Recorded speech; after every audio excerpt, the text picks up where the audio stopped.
first base corner, weighing in with 6 Atlantic League championships, your Somerset Patriots. And weighing in on the third base side as the second letter of the alphabet, New Britain Bees. All right, everyone, tonight, first pitch.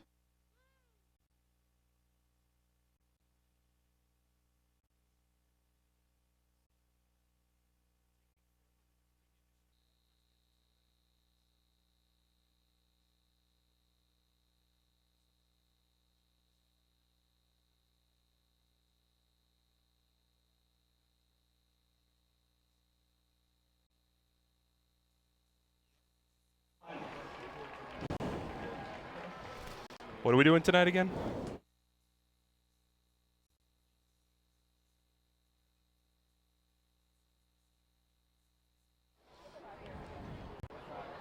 You got it? Oh, there you go. Awesome. Great job, Dean. Up next. A pleasant good evening and welcome to TD Bank Ballpark in Bridgewater, New Jersey, where tonight the Somerset Patriots take on the New Britain Bees for the penultimate game of the 2019 regular season. This is the second to last event for the Somerset Patriots in 2019. It's the second game of a 3-game series and a matchup of the Liberty Division in the Atlantic League of Professional Baseball, and we cannot wait to get started. Well, welcome inside the broadcast booth, everybody. My name is Mark Schwartz. I have the pleasure of being joined alongside Brandon Pelter. And most important question of the day, Brandon, and the second to last time I get to ask you this. How are you doing, my friend? I am good. We've got a beautiful night for baseball. We were talking about it just before the broadcast, but we are not used to this kind of weather in September. It's usually a little bit chillier. We were talking weeks ago how I was going to have to invest in a sweatshirt, but hey, I have been able to hold off of that. Still doing good with the long sleeve quarter zip. Beautiful night for baseball, and while the Patriots are out of the playoff race, they still can play spoiler tonight and make sure that these New Britain Bees don't get to celebrate here tomorrow if they can win and clinch that wild card spot. Is that a new quarter zip? It's not. I haven't seen you wear that yet this year. Interesting. But, you know, Brandon, you're absolutely right. Look, the Patriots were eliminated from postseason contention last night. We've covered that. Unfortunate for the Somerset Patriots team in the first time in their last 7 years. Last time they didn't make the playoffs, 2012.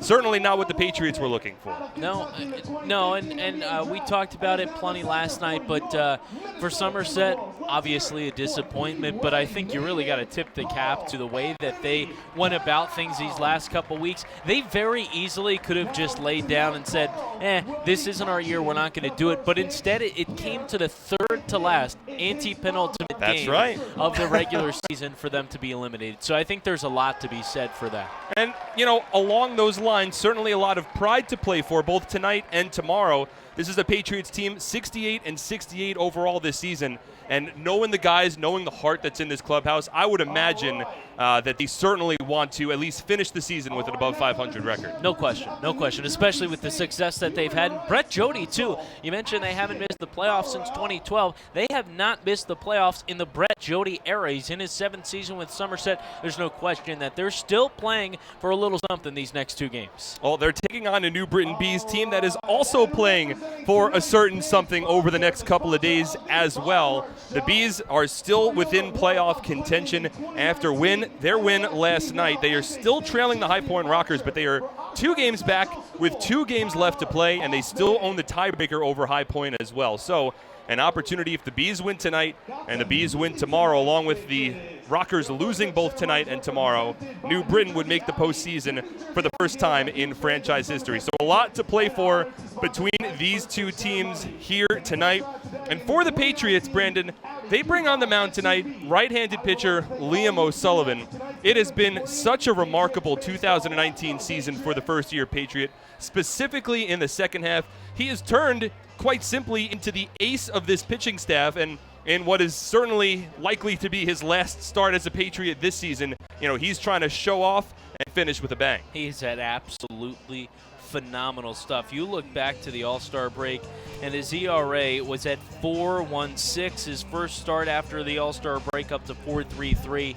He's just a lick over 3 now with the ERA, and sure, the record might not show it at 6-9 this season. But he really has been huge for Somerset. He has kept them in every single ball game that he's pitched in. He's now worked 6 or more innings in 12 straight starts. So O'Sullivan on the mound tonight for the Patriots. He'll work against Devin Burke for the New Britain Bees in a game that is must win for New Britain, and the Patriots certainly in an opportunity here to play spoiler against the Bees. Another picture-perfect evening for baseball here in Somerset. And there's a couple of more headlines going on with tonight's broadcast, Brandon. A couple of players who have not played in quite some time for the Patriots, they have been plugged back into the lineup, and we'll start with basically player coach at this point, Mike Francoso. Yeah, it's pretty, I think, special to see him get back into the starting lineup for Somerset. Mike, as it's been well noted, has been going through some hip issues really all throughout the season and is making it his first start in nearly 2 months. He last played on August 2nd. So, Mike, who knows? We haven't gotten any kind of confirmation, but you never know what this could mean for his career as well. I mean, he's a guy that's 29 years old. He's kind of, like we said, struggled with that hip, and in this season has transitioned into much more of a coach role in that player-coach title. So certainly, I think, means a lot to him to get this start. He said he wants to go out with a bang, and he did that a couple weeks back. Boy, did he have a huge game for Somerset just a little while ago, collecting a couple of hits, driving in a bunch of runs, including the game winner. So Francoso back into the lineup tonight, certainly a lot of emotion for him. Also back into the lineup for Somerset is Craig Massey. He's been dealing with some injury issues over the last couple of weeks, but with 2 games left in the season, Massey did not go home. He stayed here in Somerset. He was training, and his hard work has paid off. He's back into the lineup for the Patriots this evening. Yeah, I like that you bring up Craig Massey, because when you guys were on the road and I would come into the office, most days I'd see him in the cage, and Craig is a man of few words. So one day I said, "Hey man, how you doing? You know, you're not on the team. What's it like?" And he said, "I'm going crazy." So he certainly is happy to be back out on the diamond with the team. So Massey will be starting tonight for the Patriots. He will be back at his normal role at second base. There is a special guest in attendance for the ball game tonight, and it's one of the reasons why we're running a little behind schedule for first pitch.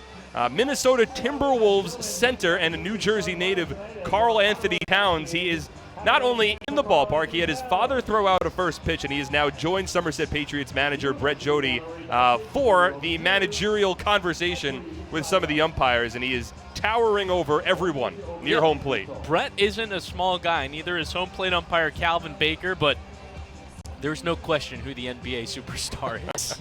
So Brett Jody listed at 6 feet 4 inches, and Karl Anthony Towns still towering high above him. And of course, with Freddie DeJesus also near home, there's a lot of height that is around home plate here at TD Bank Ballpark again. But as we continue to await first pitch here between the Somerset Patriots and the New Britain Bees, a quick look around the Atlantic League. It's the Ducks hosting the High Point Rockers for another crucial game. There's 3 out of 4 playoff spots in the Atlantic League have already been clinched to this point. The York Revolution are in. They are the second half Freedom Division champions. The Sugarland Skeeters are in, and of course the Long Island Ducks are in.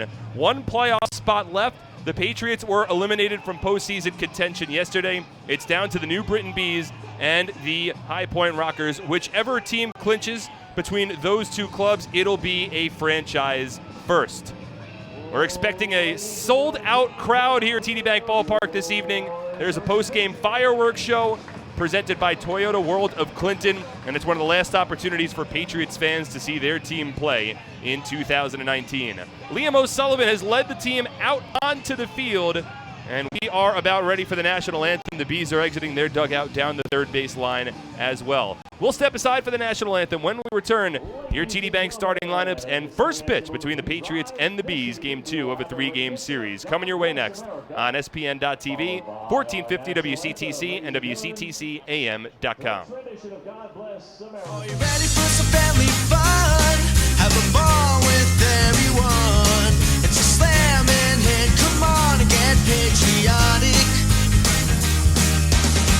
Today's presentation of Somerset Patriots baseball is brought to you by Atlantic Health Systems, Brother, Diamond Nation, Flemington Car and Truck Country, Flemington Department Store, Fullerton Auto, Health Quest, Horizon Blue Cross Blue Shield of New Jersey Lottery, RWJ Barnabas Health, Bolari Design, Northern New Jersey ROTC, T-Mobile, TD Bank. It's slamming and come on, get patriotic.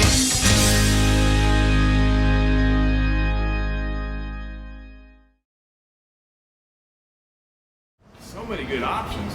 Man, I'm hungry. Ooh, let's do healthy today. I think that'll work. The healthy plate. What do we have here? So many good options. What do I choose? We have veggie burger, turkey burger, fruit cup. It all sounds so good, but something's telling me veggie burger. I think I'll have the veggie burger. A lot of great choices here at the Horizon Healthy Plate concession stand.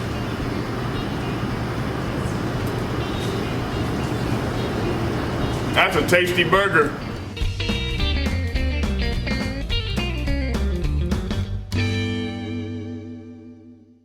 Looking for a home remodeling company with a lot of experience?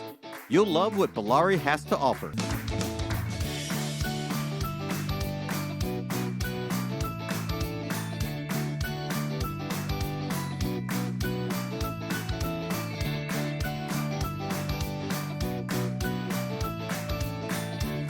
Love your home. Bellari, home remodeling since 1950. Visit BellariNJ.com to learn more today. Team, our new hit family of scratch-offs is loaded with chances to win. Imagine Kevin is the game, and Sandra is going to hit it big. Don't worry, Kevin. I'll be gentle. Hit me with your best shot. Okay. Picture players across Jersey hitting 200, 500, or 2,000. Woohoo! Who's next? I'll hit you. Go, Bob. Play the new Hit Family, loaded with over $163 million in prizes. Because anything can happen. It's time to celebrate with a birthday party at a Somerset Patriots game. Introducing our exclusive Domino's All-Star birthday packages for the upcoming season. Got a kid you want to have remember a special birthday for years to come? Well, the Patriots have 3 different kid-specific birthday packages that'll make their next birthday the most memorable one yet. Book a party package and upper box seating, enjoy an all-you-can-eat barbecue buffet in the NJM picnic area, or elevate your party into a fun-themed private suite uniquely designed for kids.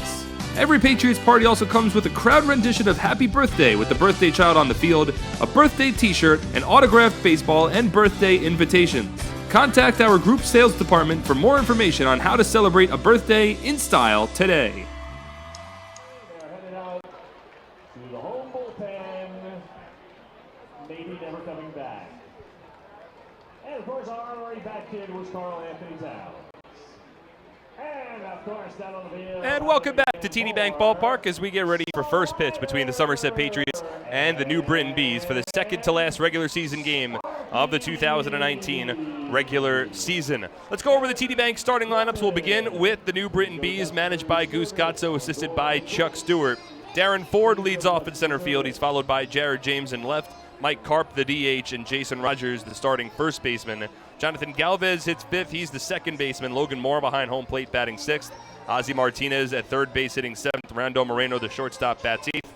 And Zach Collier bats ninth. He's in right field. That's the same lineup from a night ago for the New Britain Bees as they work against the righty, Liam O'Sullivan. He's making start number 25 this season. Mentioned he's got a 6-9 record, an ERA of 3.03 on the season. O'Sullivan has had a ton of success and has the third best qualified record in the Atlantic League this season. He's also 8th in strikeouts with 110 and tied for 7th with 24 starts throughout this season. Once he makes his 25th, that'll push him up to the third place spot.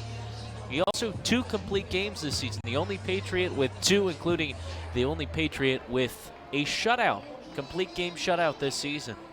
O'Sullivan, a 6'3", 215-pound, 27-year-old right-handed starting pitcher from South Grafton, Massachusetts, a former Frontier League Pitcher of the Year. He has very much so impressed as a member of the Somerset Patriots in 2019.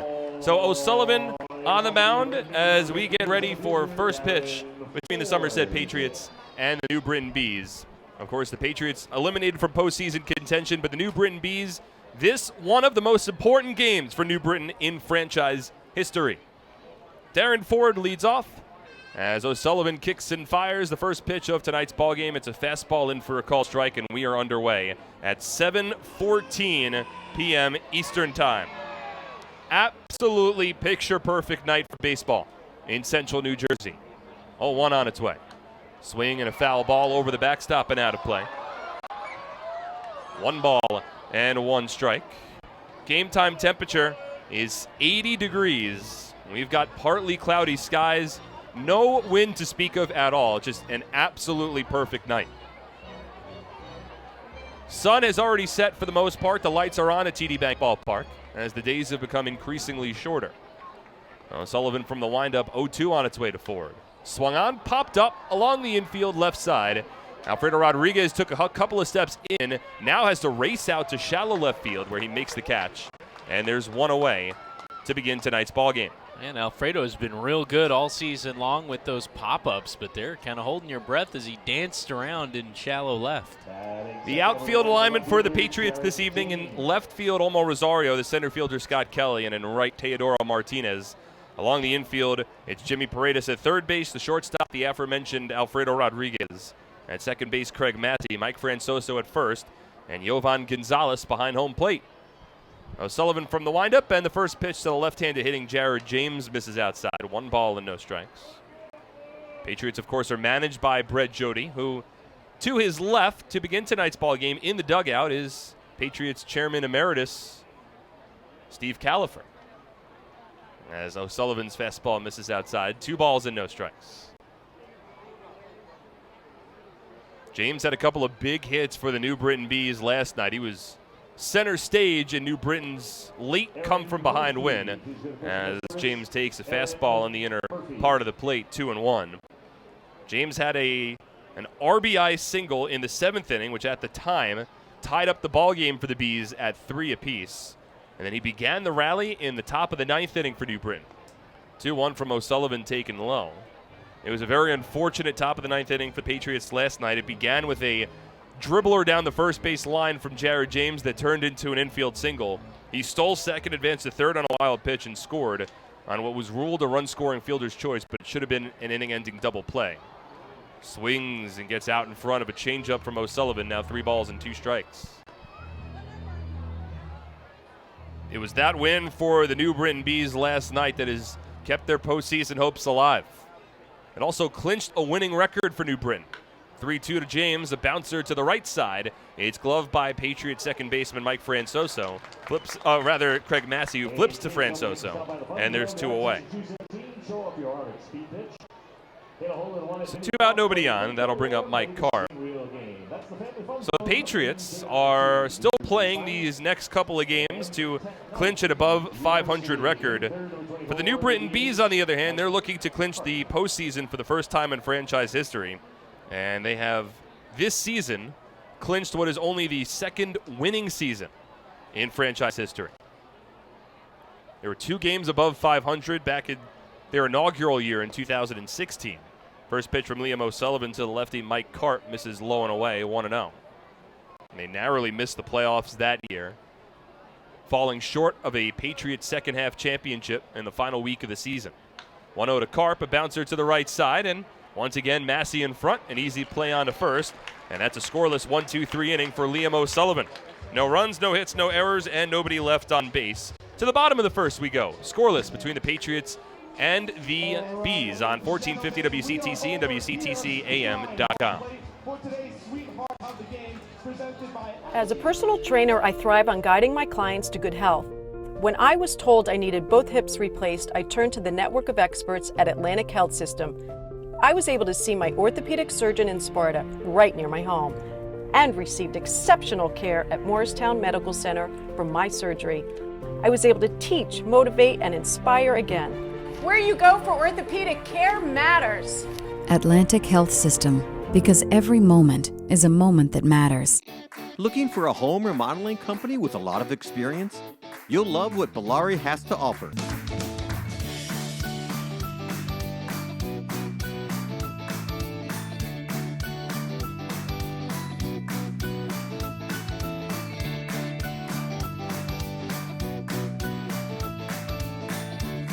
Love your home. Bellari, home remodeling since 1950. Visit BellariNJ.com to learn more today.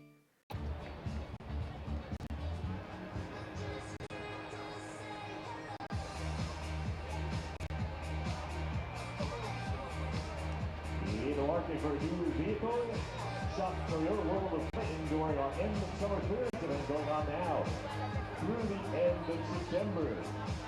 Receive up to 0% APR on a 2014 RAV4 LE or the ultra rugged Toyota Tundra.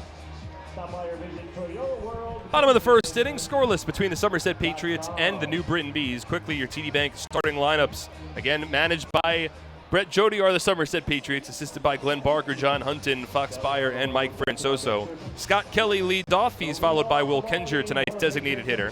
Omar Rosario hits third. Jimmy Paredes, the Raritan Building Services cleanup batter of the ballgame. Alfredo Rodriguez hits fifth. Craig Massey sixth. Teodoro Martinez seventh. Mike Francoso hits eighth. And batting ninth for the Patriots is Yovan Gonzalez. They work against the righty Devin Burke on the mound for the Bees. Start number 19, appearance 28 overall this season for Burke. 3-6 with a 4.59 ERA, and it's his fourth start against Somerset. Righty kicks and fires in the first pitch in the home half of the first inning to Kelly, a called strike, 0-1. In 2019 against the Patriots, 0-1 with an ERA of 6. Works from the windup, 0-1 on its way. Breaking ball, and it finds the strike zone. Kelly dropped to his knees, but that pitch hovered in, and it's an 0-2 count.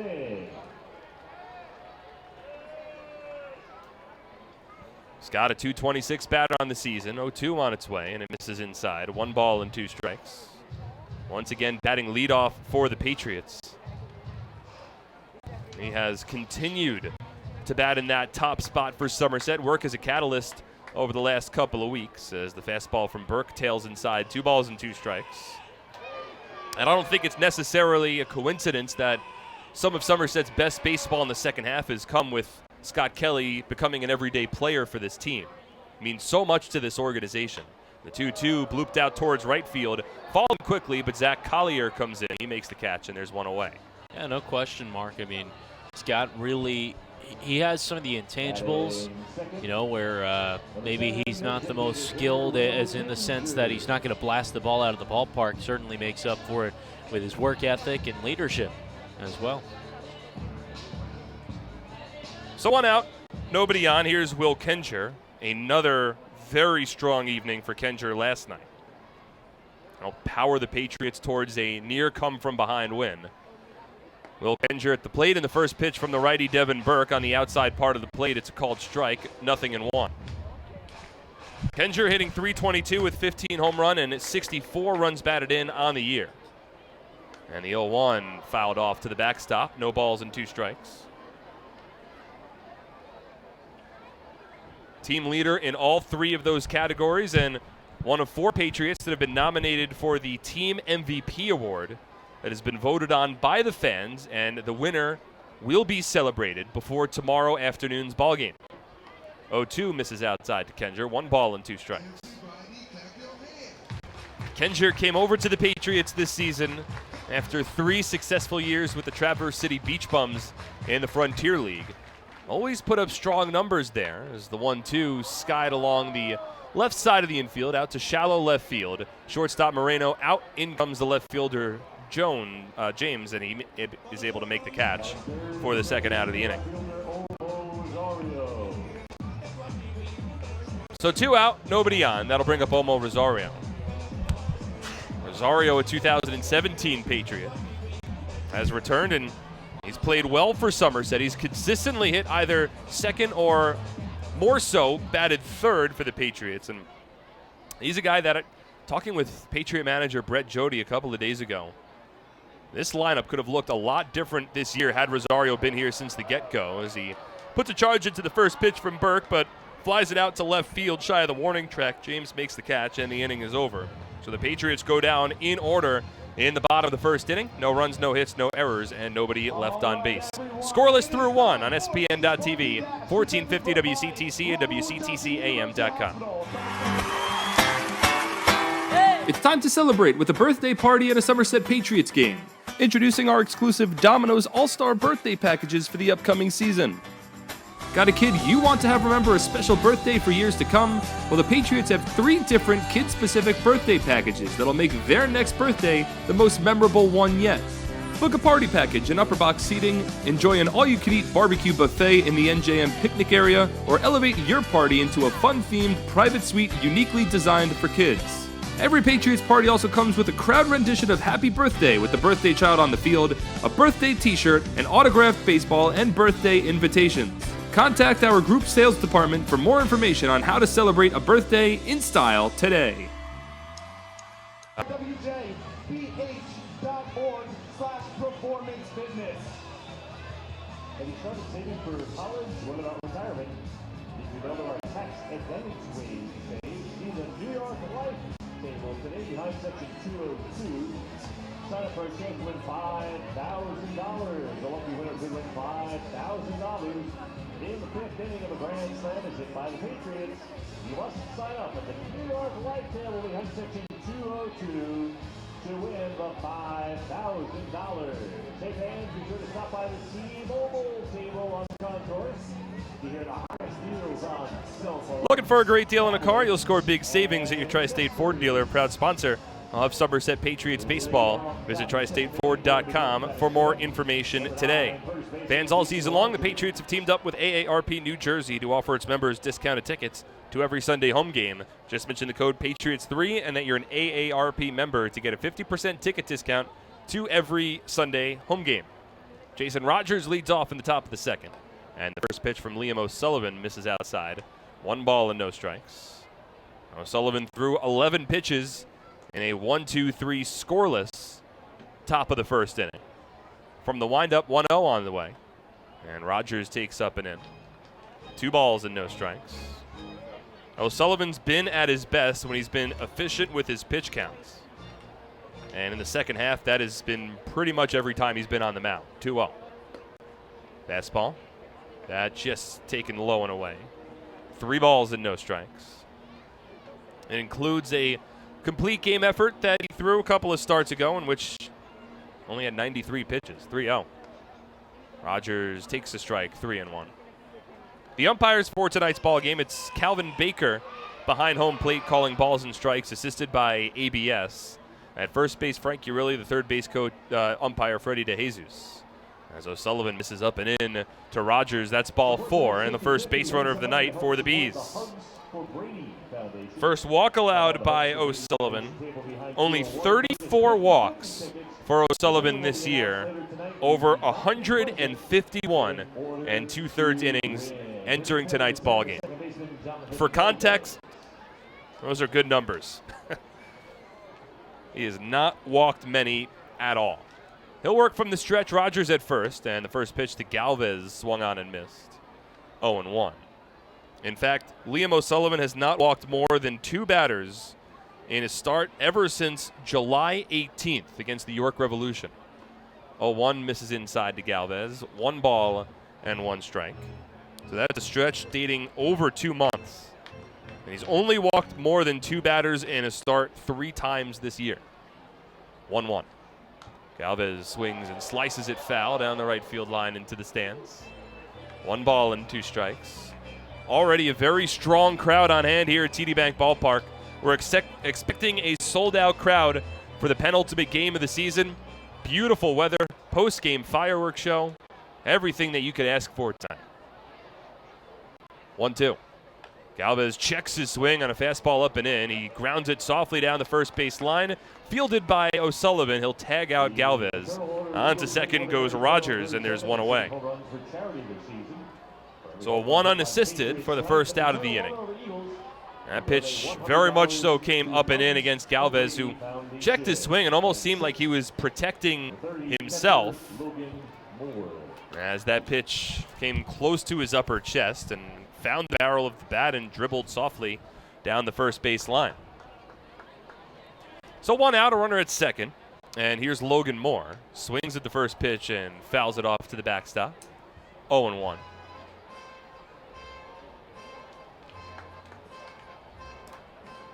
I guess this night pretty much has everything. The one thing that Patriots fans, of course, would have wanted was for this game to still have some postseason significance, but that hasn't stopped the great support of Patriots faithful for coming up to support their team this evening.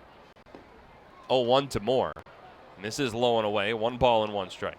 Really such a great crowd. I think it says a ton about what the community and all that the Patriots mean to them. Well, it's the second to last time that these great fans can see this team play in 2019. Plus fireworks. 1-1. Taken low and in. Fireworks never hurts.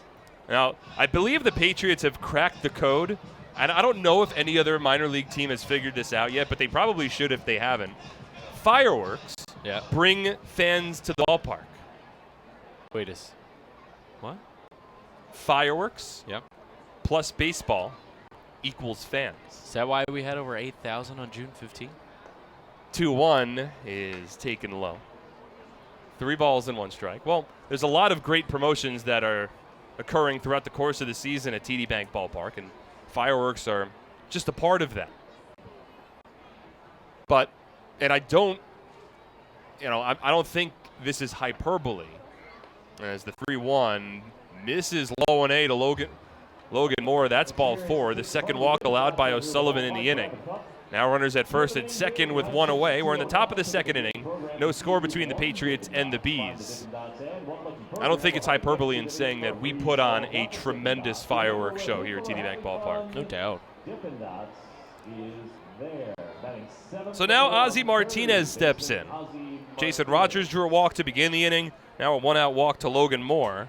And the former road warrior, Ozzie Martinez, a teammate of both Luis Cruz and Zach Zinicola last year. He steps in. He's played the entire season in 2019 with the Bees. Former big leaguer, and the first pitch from O'Sullivan paints the outside part of the plate, called a strike, 0-1.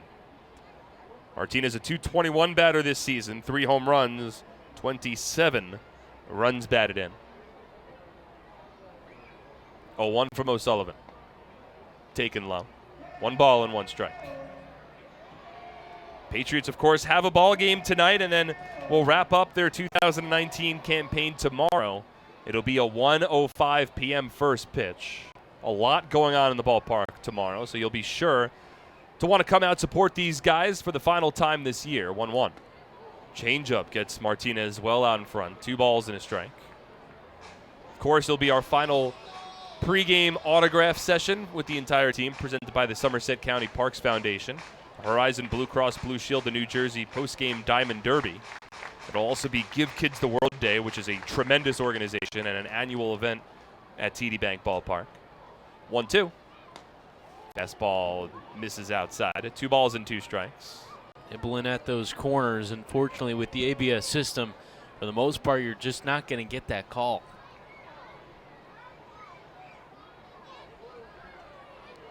Jason Rogers off of second base. Logan Moore off of first. O'Sullivan comes set, checks the runner. Now the 2-2.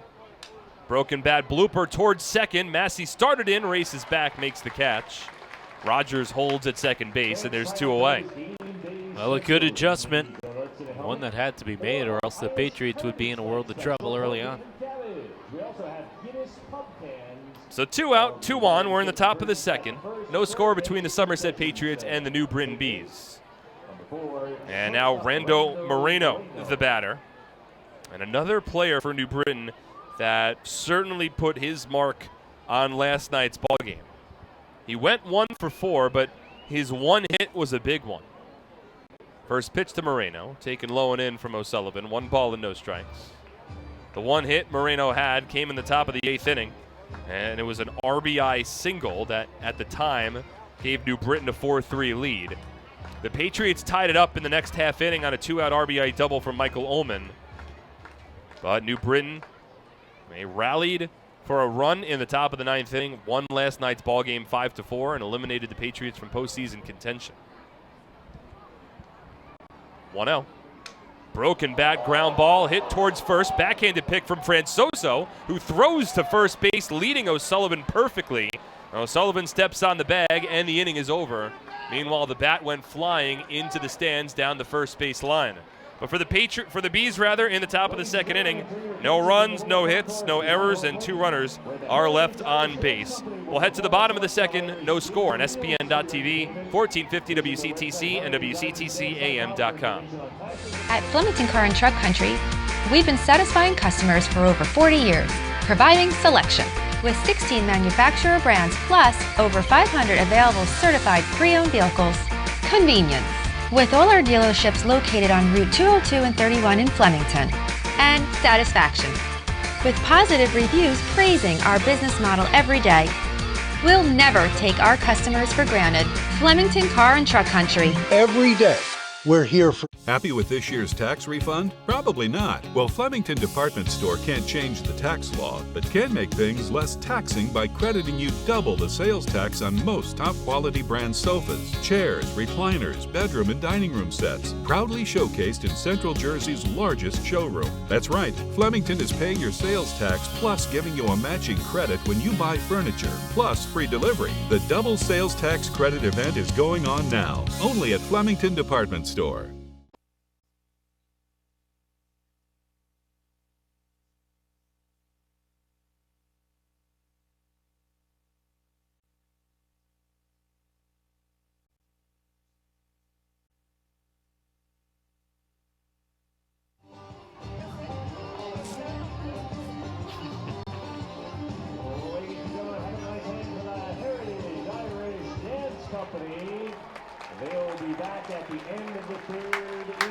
Alpine Business Systems is a leading provider of information systems and services. Visit Alpine Business Systems at www.alpinebiz.com.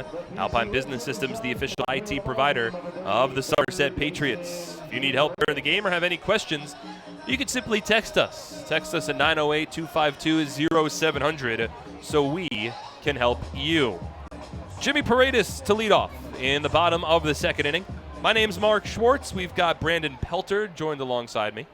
And McGlynn running our boards at our WCTC studios. All three of us very appreciative of you guys who have tuned in and joined us for your Saturday evening. Hey, I'm appreciative of you, bud. Well, we'll save all of the waterworks for tomorrow. First pitch to Paredes missed outside. 1 ball and no strikes. And now the 1-0 fouled off. 1 ball and 1 strike. Yeah, that's about all you're getting. Well, then all the waterworks for me, at least. Really? Well, we'll see how tomorrow goes. For our fans who have tuned in, with the end of the season upcoming, that also means 1-1 to Paredes, swung on and missed, 1-2. That, unfortunately, our broadcasts will conclude, and Brandon, of course, has joined us here for the 2019 season and has done an aggressively mediocre job. I don't even... What? 1-2. Paredes swings and grounds one to first. Backhanded by Rogers, and he flips over to Burke, and there's 1 away. Aggressively mediocre? Yeah. Well, so, like, I was a big go-getter, but I was just meh? Was that... Yeah, you could interpret it as you will. Well, what were you going for? I'm joking. A what? It was a joke. No? Doesn't register? All right. A mediocre sense of humor as well. 1 out, nobody on. Here's Alfredo Rodriguez. Nice. Devin Burke on the mound for the Bees for his second inning, and the first pitch to the righty Rodriguez drops in for a called strike. 0-1. Alfredo wrapping up his 3rd season in a Patriots uniform, a .266 batter with 4 home runs and 46 RBI. 0-1. Fouled off over the backstop, off the sweet level down the first base line. No balls and 2 strikes. Rodriguez was the team MVP last year, voted on by the fans. It was a tremendous year for Alfredo Rodriguez. 0-2. Fastball from Burke. That's taken for a called 3rd strike. First strikeout of the night for the Bees righty, and there's 2 away.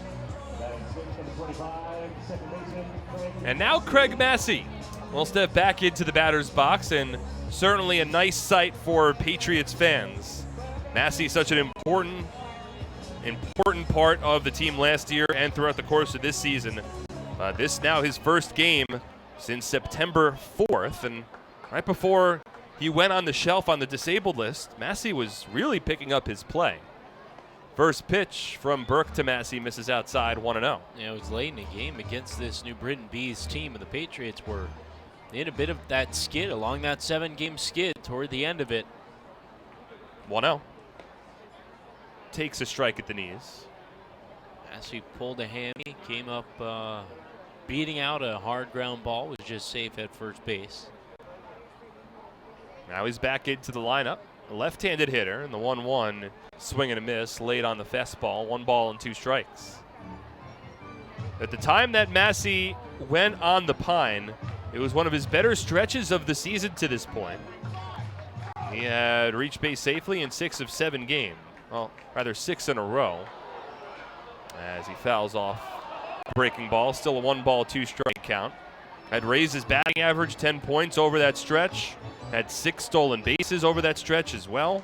And now he's back into the lineup, playing presumably the last 2 games of the season for Somerset.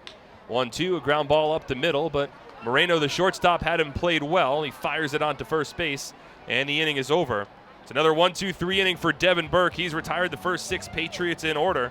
We're still scoreless as we head to the top of the third on SPN.TV, 1450 WCTC and WCTCAM.com.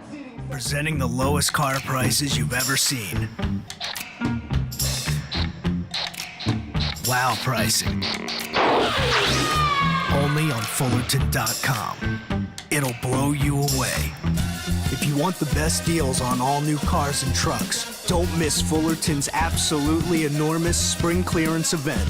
Get the lowest prices on our entire new inventory all month long. This month only at Fullerton.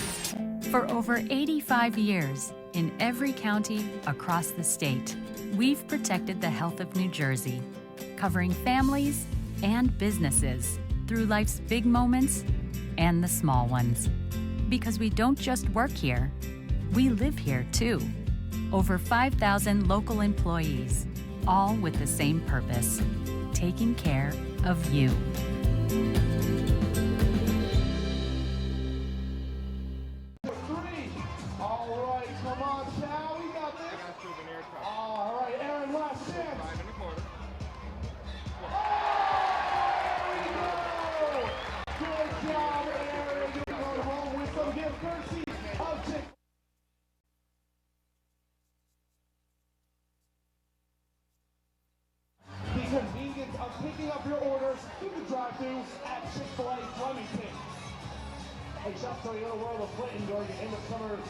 For over 100 years, Carrier Clinic has offered a wide array of specialized behavioral health services for individuals throughout New Jersey.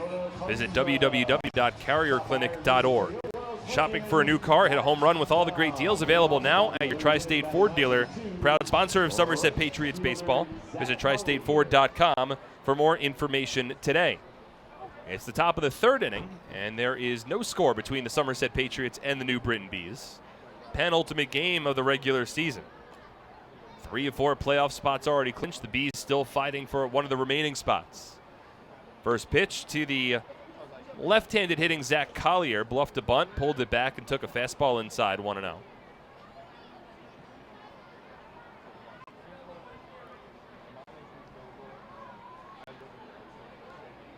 Sullivan from the windup.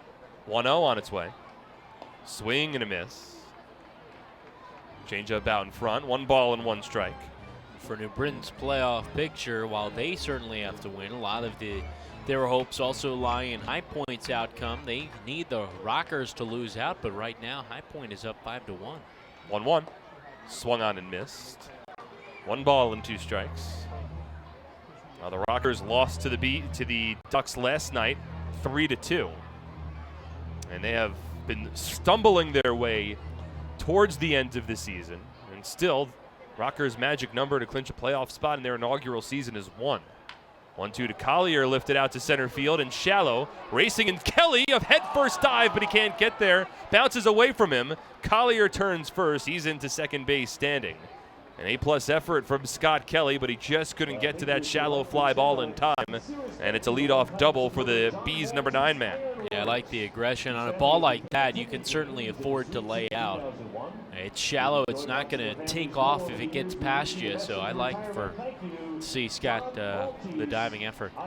Kelly's made some sparkling plays defensively this season, specifically in center field over the last couple of weeks as well. Couldn't come up with that lazy fly ball. So a leadoff double for Zach Collier. He's got a lot of speed. He's off of second base. And another man who has a lot of speed, Darren Ford, steps in. Patriots expecting a bunt. Corner infield, toes along the infield grass. O'Sullivan comes set. First pitch. Ford swings and pops it up. Right side of the infield, Craig Massey's underneath it. He makes the catch. Holding at second base is Collier. An unproductive out for Darren Ford, and there's one away. Exactly what Liam O'Sullivan's looking for, though. A ball that doesn't leave the infield. And already early in this contest, that's the third Bees batter that has popped the ball up over to second base.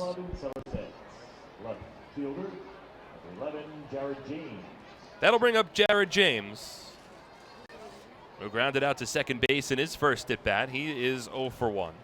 A 263 batter on the year, one of 4 left-handed bats in the lineup. Collier off of second, and the first pitch from O'Sullivan misses inside to James. 1 ball and no strikes. No runs on a hit for the Bees, no runs, no hits for the Patriots.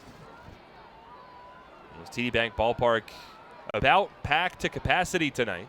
More fans still expected to file in. 1-0 on its way. That misses off the plate. 2 balls and no strikes.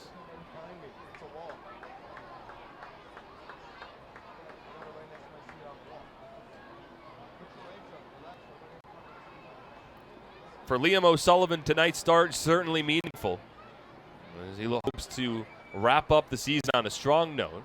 2-0 to James, swung on and missed, 2-1. The thing for a lot of these guys, every game is so important.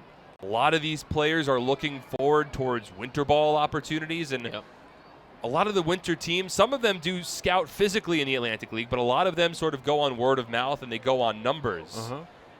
And every stat so important for these guys to make a living. I mean, this is their job. 2-1. James swings, bloops one towards second. Massey makes the catch. He flips it on to second base. But Collier back standing, and there's 2 away. Well, we see so often a guy is a little frustrated, something scored an error over a hit, or a pitcher vice versa. They wanted to see it called an error. And you kind of scratch your, okay, 1 error, is that going to kill you? But at the end of the day, if a team's looking for, you know, a 305 hitter and you're hitting 297, that makes a difference. So there's 2 out, nobody on. And Mike Karp steps in. He's resurrected his professional baseball career this season. And the first pitch from O'Sullivan to the lefty at the knees, a called strike, 0-1. Well, O'Sullivan, sure as a point of pride, would love to get that ERA underneath 3 for the entire season. He has an opportunity to do that tonight. 0-1 to Karp, misses outside. 1 ball and 1 strike. I mean, some of the stretches that O'Sullivan has been on to finish off the season, he's worked 6 or more innings in 12 straight starts, dating back to the 3rd of July. He has not allowed more than 3 earned runs. He's only allowed more than 3 earned runs in a start 1 time in that stretch. 1-1. Karp slices 1 foul down the third base line. That'll land out of play. Yeah, he set him our quality starts in 11 of his last 12. I mean, that's phenomenal. The whip at 118. Now, under 1 is absurd. In fact, there's only 1 qualified pitcher in the Atlantic League currently under 1, and that's Joe Van Meter. 1 ball and 2 strikes between the righty O'Sullivan and the lefty Karp. Bees got a leadoff double in the top of the 3rd inning, but Zach Collier still off of second base. And now Karp asks for time. It's the only hit allowed by O'Sullivan to this point. He's not yet struck out a batter. He has walked 2, but we have no score between the Somerset Patriots and the New Britain Bees. 1-2 on the way. Swing and a miss, strike 3. That's the O'Sullivan changeup. It gets Karp out in front, and the inning is over. No runs for New Britain on 1 hit, no errors, and 1 runner is left on base. Still scoreless. We'll head to the bottom of the 3rd on SPN.TV, 1450 WCTC, and WCTCAM.com.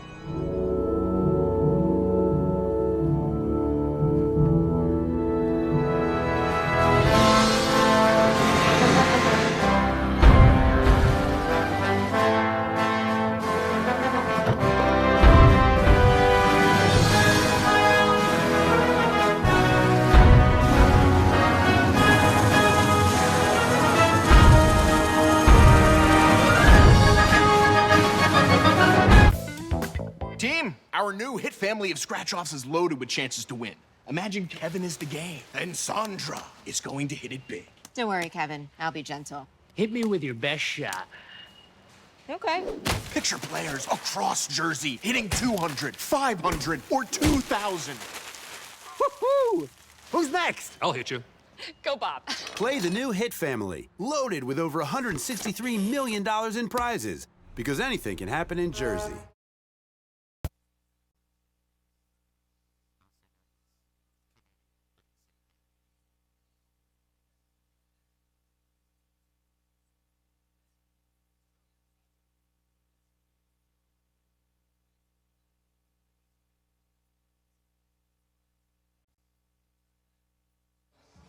Happy 9th birthday, Lillian Savan. Happy anniversary, Nicole Anthony. And a special Somerset Patriots would like to thank Children's Specialized Hospital for their support of the 2019 Somerset Sluggers Kids Club. Diamond located in Flemington, New Jersey, is the premier baseball and softball facility in the Northeast. It is home to the Jack Cuss Baseball and Jenny Finch Softball Academies. Visit us at diamondnation.com. Teodoro Martinez to lead off in the bottom of the 3rd inning. Scoreless between the Somerset Patriots and the New Britain Bees. And the first pitch from Devin Burke, in for a called strike to the former Blue Crab. No balls and a strike. Somerset still looking for their first base runner. Burke has been 6 up and 6 down on 23 pitches. 0-1, fouled off to the backstop. No balls and 2 strikes. Martinez in his first season with the Somerset Patriots. Brother of current St. Louis Cardinal outfielder Jose Martinez. Played 82 games with the Southern Maryland Blue Crabs last year. 0-2. Ground ball hit foul down the 3rd baseline. Martinez now in his 31st game with the Patriots this year. He joined the team in the beginning of August. In the first game that Martinez played, he had a 3-run home run in York against the Revolution. 0-2. Breaking ball from Burke, and that drops in for a called 3rd strike. Froze the righty Martinez, and there's 1 away. That's strikeout number 2 on the night for Burke. The Patriots have had big debuts this season. How about Jimmy Paredes? 5 RBI. Edwin Espinal, his 2nd game with Somerset, the walk-off grand slam. 1 out, nobody on, and here is Mike Francoso. Certainly a nice sight to see number 3 step back in the batter's box. First pitch from Burke. Francoso takes low. 1 ball and no strikes. For Mike, it is his first game since August 2nd. In a season that has been hampered with injuries, he has shifted into a player-coach role. 1-0 to the left-handed hitter, taken for a called strike, 1-1. This is only the 49th game of the season for Francoso. He was an all-star for the Patriots last year, but has battled hip injuries all season long. And the 1-1 from Burke taken low, 2 balls and 1 strike. Francoso was also a marquee player for the Patriots in the 2018 Atlantic League postseason. 2-1. Swing and a ground ball hit foul down the first baseline. 2 balls and 2 strikes.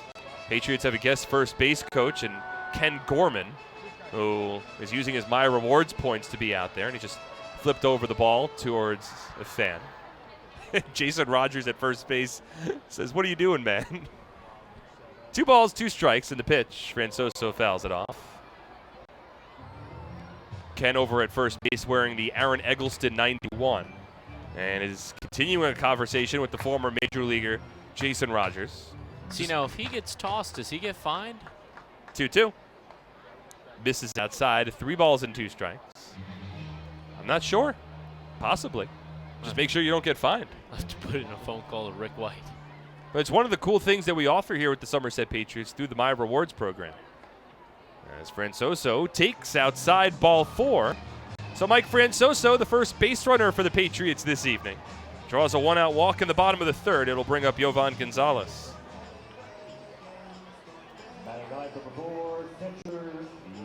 I mean, through the Patriots My Rewards program, fans have an opportunity to have all of these cool experiences, including coaching first base, taking batting practice with the team, getting a suite for a night as well.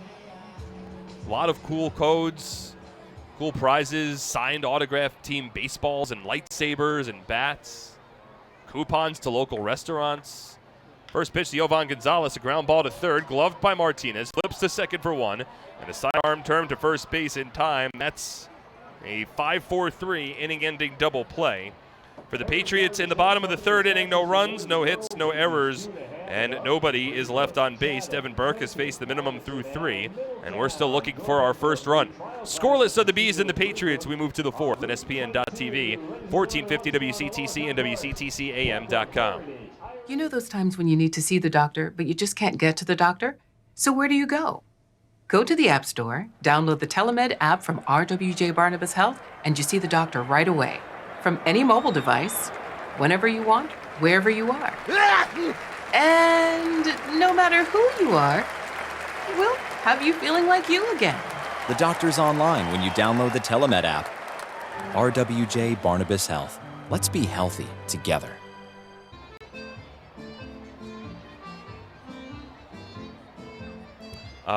I might need to step.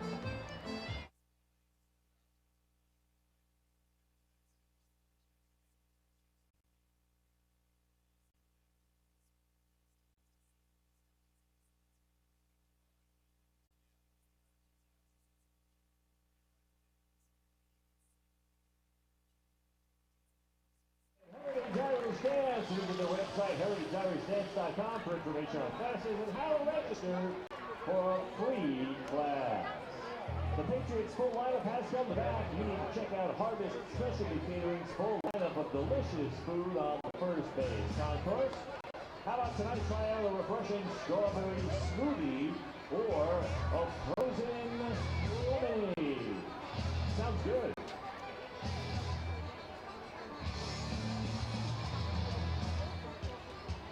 Looking for our new or used car? There's no better place than the Flemington Car and Truck Country family of brands.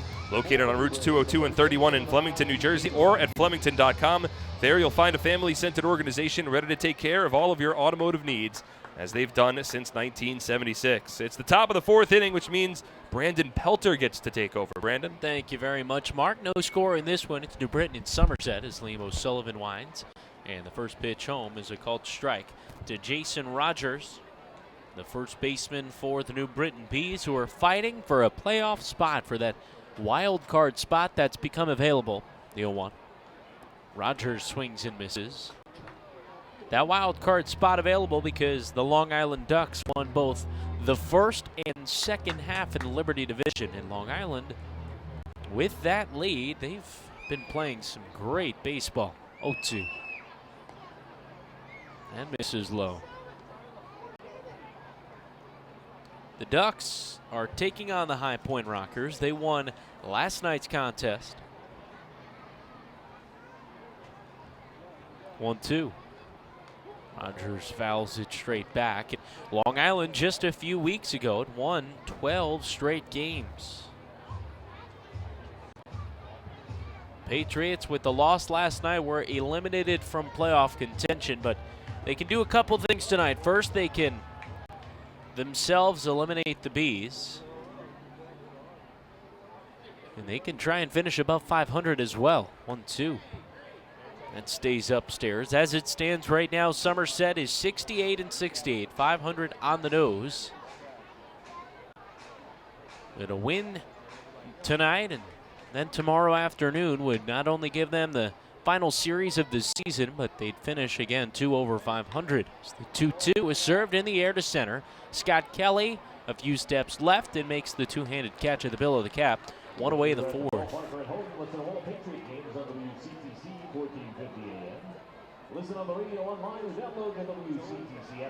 We're at TD Bank Ballpark in Bridgewater, New Jersey. A perfect late September night. In fact, a little warmer than you'd probably expect. High 70s. And a clear black night sky. And now it's Jonathan Galvez up. The first pitch, he swings and chops it foul up the third base side. Third base coach Chuck Stewart there bobbles a bit, but he'll toss to a fan. Just one hit in this contest, and that's a Zach Collier bloop double. Scott Kelly lay down center. It got past him, 0-1. This one lifted in the air to right. Martinez in and toward the line, and the right fielder makes the one-handed catch above the left shoulder, 2 away.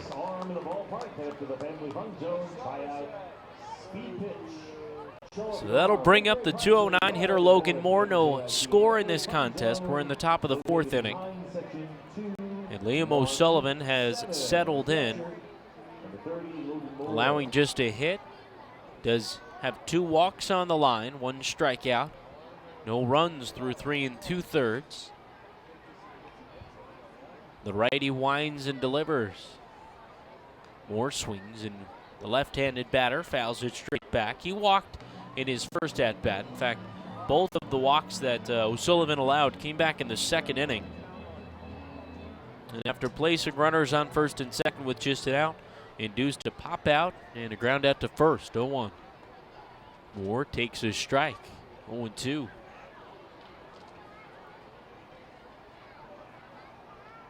Lights in full effect, 8 o'clock on the dot on this Saturday evening in Central Jersey, 0-2.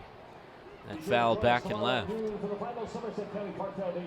Patriots finish out the regular season. Can't believe it, but tomorrow at 1:05, they'll take on these Bees.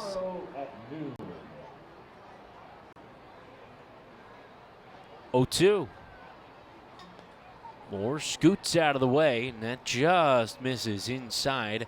O'Sullivan had left the mound, thought he had strike 3, but the ABS system disagreed. So it's a ball and 2 strikes on the Bees' backstop. The pitch. Moore takes that just outside. O'Sullivan in and out, just missing around the edges.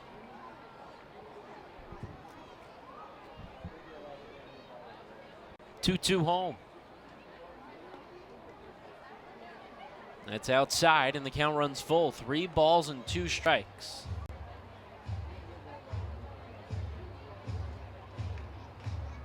From 0-2 to 3-2 with 2 away in the fourth. No score.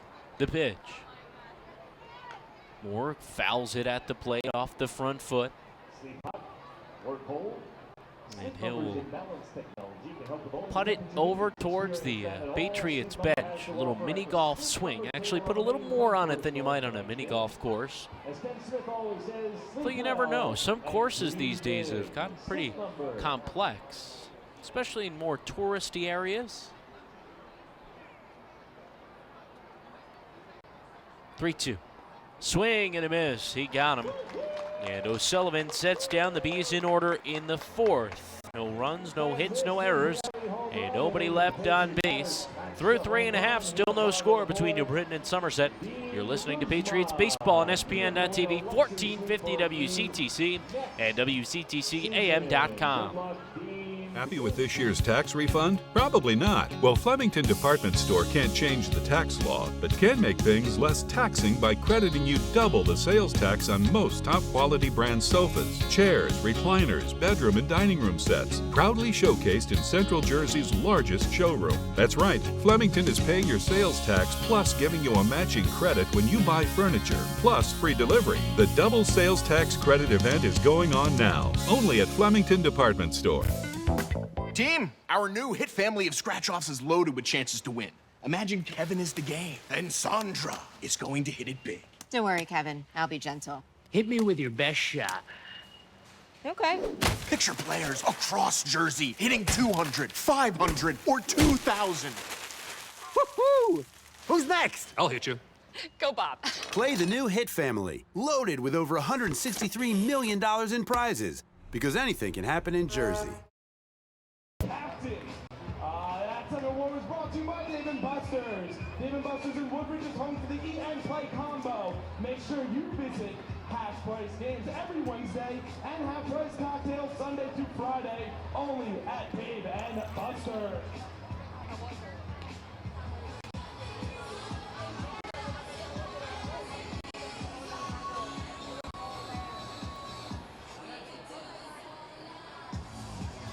Fans get updates on the team ticket specials and upcoming promotions with the Patriots Blast. Text Somerset Patriots, one word to 22828. That's Somerset Patriots to 22828 to get signed up today. On to the bottom of the fourth. No score at TD Bank Ballpark. It's the New Britain Bees and the Somerset Patriots.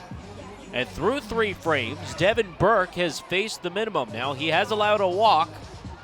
That was to Mike Francoso in the bottom of the third, but he was erased on an inning-ending 5-4-3 double play. And Scott Kelly begins the fourth. 1, 2, and 3 due up for Somerset. No score in the first pitch. That's a called strike on the outer third. Kelly, the Patriots' one man, is hitting .226, 0 for 1. He flew out to right to begin the ninth. The pitch.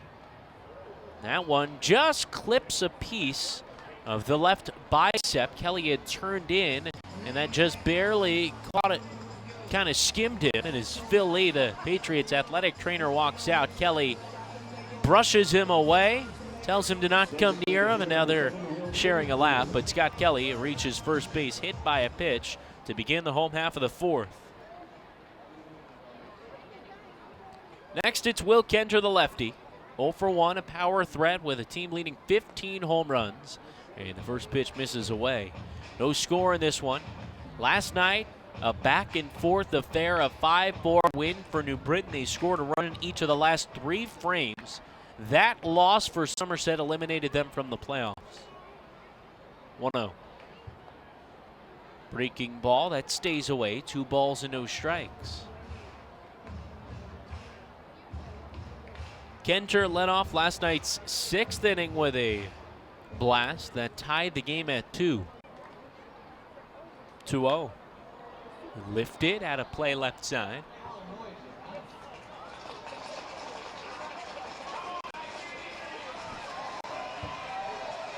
So 2 balls and a strike on Kenter, who leads the Patriots in average at .322. Homers 15, 64 RBI as well, 2-1. Hits this in the air and out of play onto the outie sweet level. And it's a 2-2 count on the Patriots' left-handed hitting 2-man. Burke only 2 strikeouts to this point. But he certainly looked good. Has not allowed a hit. Kelly off of first, 2-2. This swung on and driven high in the air, but the shallow center. Ford is in. He settles under and will make the one-handed gloved catch for the first down in the 4th inning.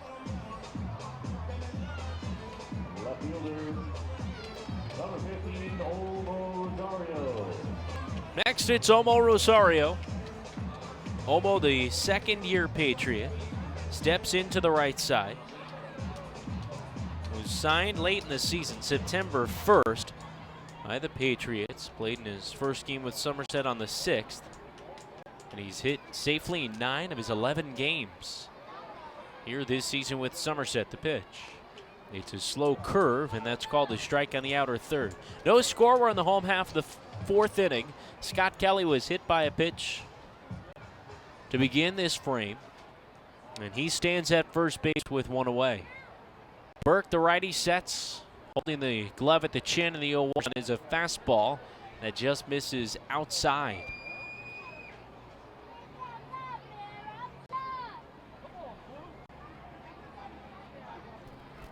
Hey, Brandon. Welcome back. 1-1. Swing and a hard hit grounder to short. Moreno Fields flips to second for 1. The turn throw on to first is in time. And for the second straight inning, a double play erases a base runner. And through 4, Devin Burke has faced the minimum. Well, for the Patriots, Kelly reached on a hit by pitch, their second base runner of the night, but he can't go any further. And through 4 innings, still no score between New Britain and Somerset. You're listening to Patriots Baseball on ESPN.TV, 1450 WCTC and WCTCAM.com.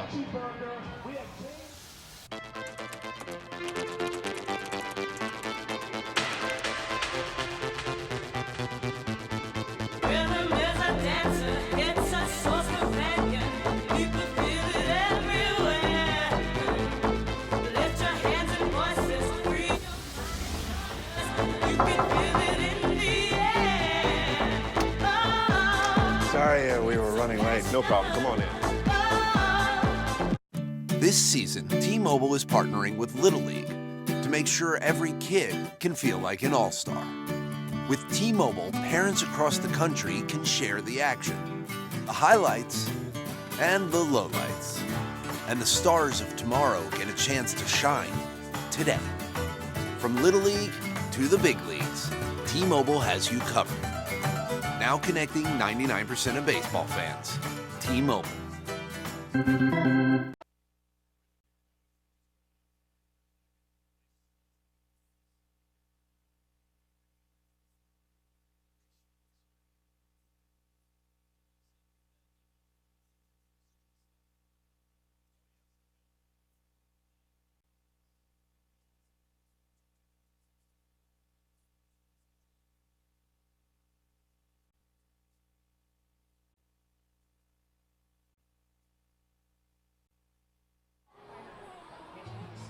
Have your next barbecue at the ballpark. Groups of 30 or more can enjoy the game from the picnic area located down the left field line and enjoy the all-you-can-eat barbecue buffet. We do all the work so you can just sit back and relax. Call the Patriots Group Sales Department at 908-252-0700.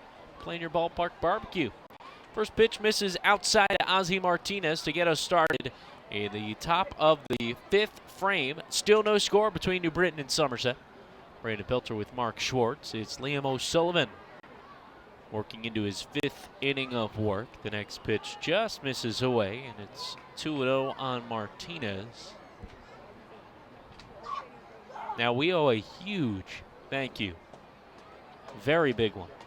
2-0. That misses out. It's 3 balls and no strikes on Ozzy Martinez. Billy Cansey, Billy the bread guy from Anthony & Sons.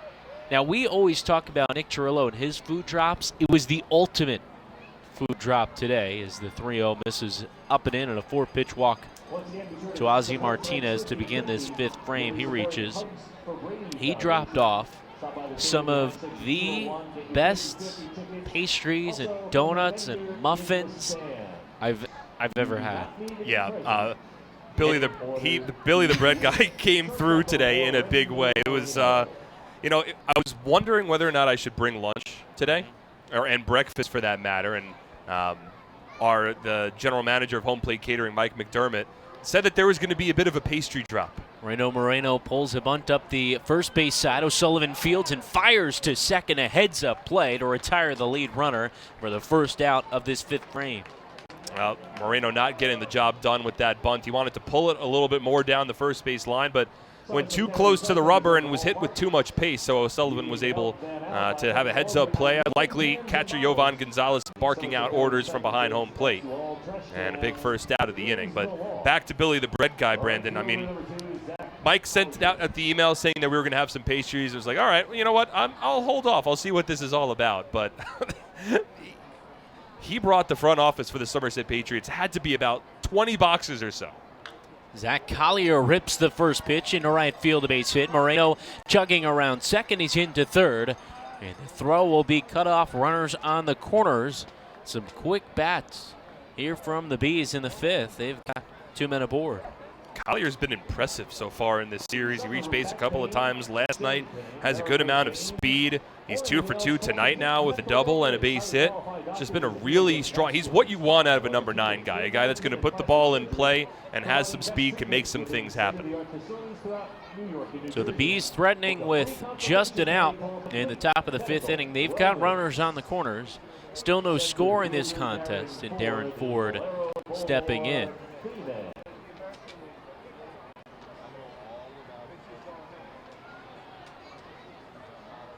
It's Moreno at third, reached on the bunt, fielder's choice, and now Zach Collier at first. The first pitch, Ford swings and chops it foul, back to the backstop. Well, Darren Ford is a tough guy to double up. He's popped up a couple of pitches, which is what you ideally want when you're going up against Darren.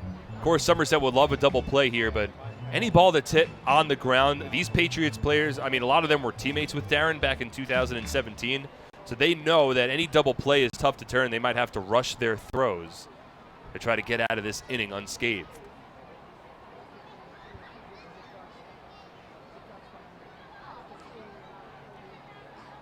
A 1. Runner going from first. It's a bunt, but foul up the first base side, putting the wheels in motion. Some aggressive play from the Bees. Yeah, I like that, and it's an interesting play because Ford was clearly bunting for a base hit there. He was trying to push the ball a little bit down the first base line. It would have worked as a safety squeeze. Zach Collier, or rather Rando Moreno, would have had to read it off of third. Collier got a really good jump off of first base, so it wasn't going to be a sacrifice. Collier was trying to take second on his own, and I think Ford was just bunting on his own on that play to try to bring home Moreno from third. 0-2 pitch. Runner goes again, but this pitch fouled back. It'll take another 0-2.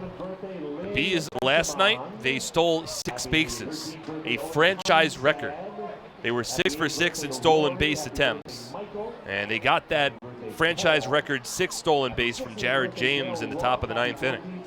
So they have certainly been aggressive in this ball game, in this series rather, and they haven't stolen a base yet tonight, but clearly with Collier on base in this situation, they like their chances against this Patriots battery.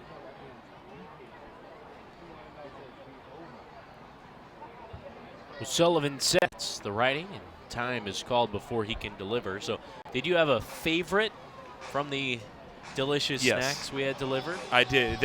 It's tough to choose. There were cinnamon rings and pecan rings and chocolate glazed donuts and jelly donuts and muffins, but my favorite, I'm a simple guy. I don't ask for too much. My favorite of the pastries, the croissants. You are a simpleton, you're right. I'll take that as a compliment. The ball's 2 strikes, runners on the corner, in and out. In the 5th inning, O'Sullivan delivers. Lifted infield, foul ground, first base side, Francoso there, and he makes the catch. A huge second out of the 5th.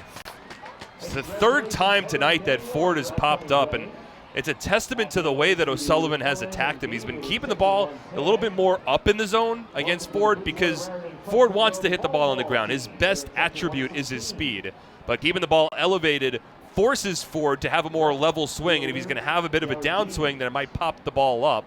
And again, Ford, an unproductive out, and now the Patriots don't have to worry about turning 2. Their infield can back off a bit.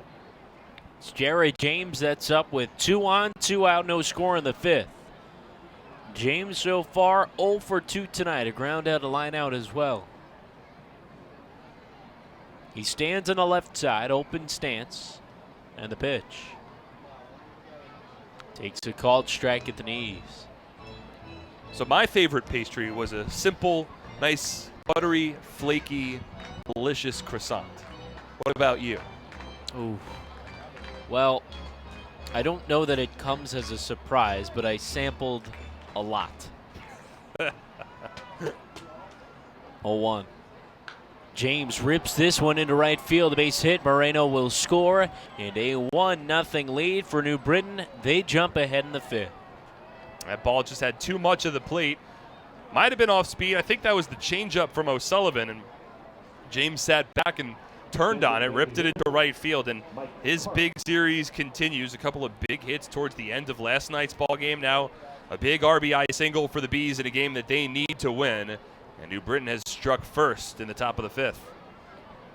So 2 on and 2 out as James advances to first on the RBI single. Collier is over to second base and Moreno scores. Now it's Mike Karp up in the pitch. He swings and belts this one high in the air and deep to center. Kelly back, tracking it, settling on the warning track, and he makes the catch for the deep third and final out in this top of the 5th inning. But the Bees do tack on a run on 2 hits. There were no errors in 2 left on base. Through 4.5, New Britain leads Somerset 1-0. You're listening to Patriots Baseball on SPN.TV, 1450 WCTC and WCTCAM.com. You know those times when you need to see the doctor, but you just can't get to the doctor? So where do you go? Go to the App Store, download the Telemed app from RWJ Barnabas Health, and you see the doctor right away. From any mobile device, whenever you want, wherever you are. And no matter who you are, we'll have you feeling like you again. The doctor's online when you download the Telemed app. RWJ Barnabas Health. Let's be healthy together.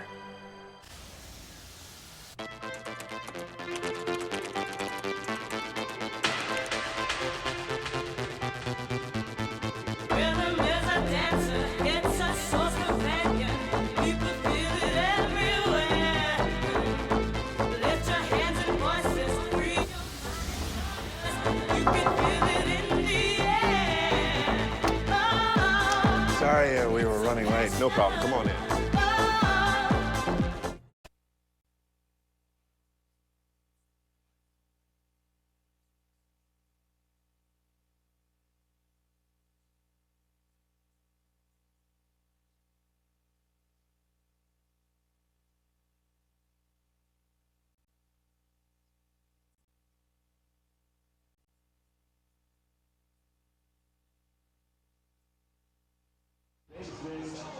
Number 38, Jimmy Paredes. Shopping for a new car. Hit a home run with all the great deals available now at your Tri-State Ford dealer, proud sponsor of Somerset Patriots Baseball. Visit TriStateFord.com for more information today. First pitch to Jimmy Paredes, misses up and away.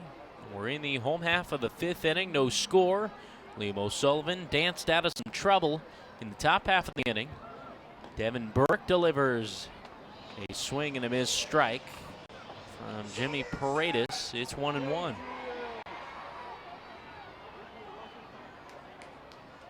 Burke, the righty, works from the wind. Here's the pitch.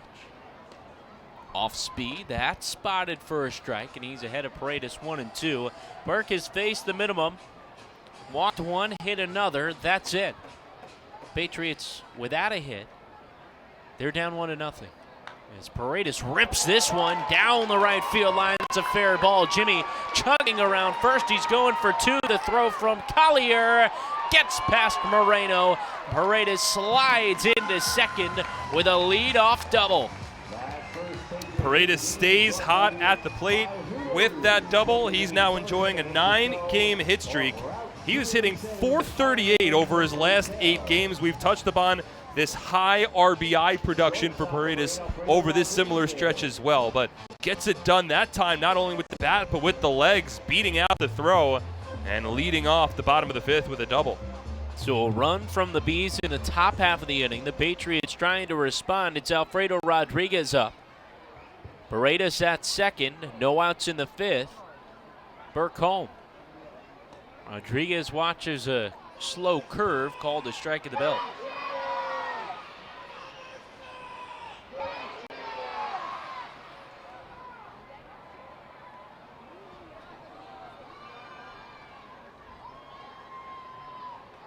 Oh, 1. This one hit on a line, but out of play right side. Quickly, no balls and 2 strikes on Alfredo Rodriguez. A-Rod, a .266 hitter, 4 homers, 46 RBI. And one part of his game that we haven't touched on a whole bunch is in the field. He has really picked things up in the second half. 0-2. This is upstairs. He had 14 errors in the first half. Really was going through a little bit of a tough stretch, but only 8 in the second half. He showed very good range, a solid arm as well.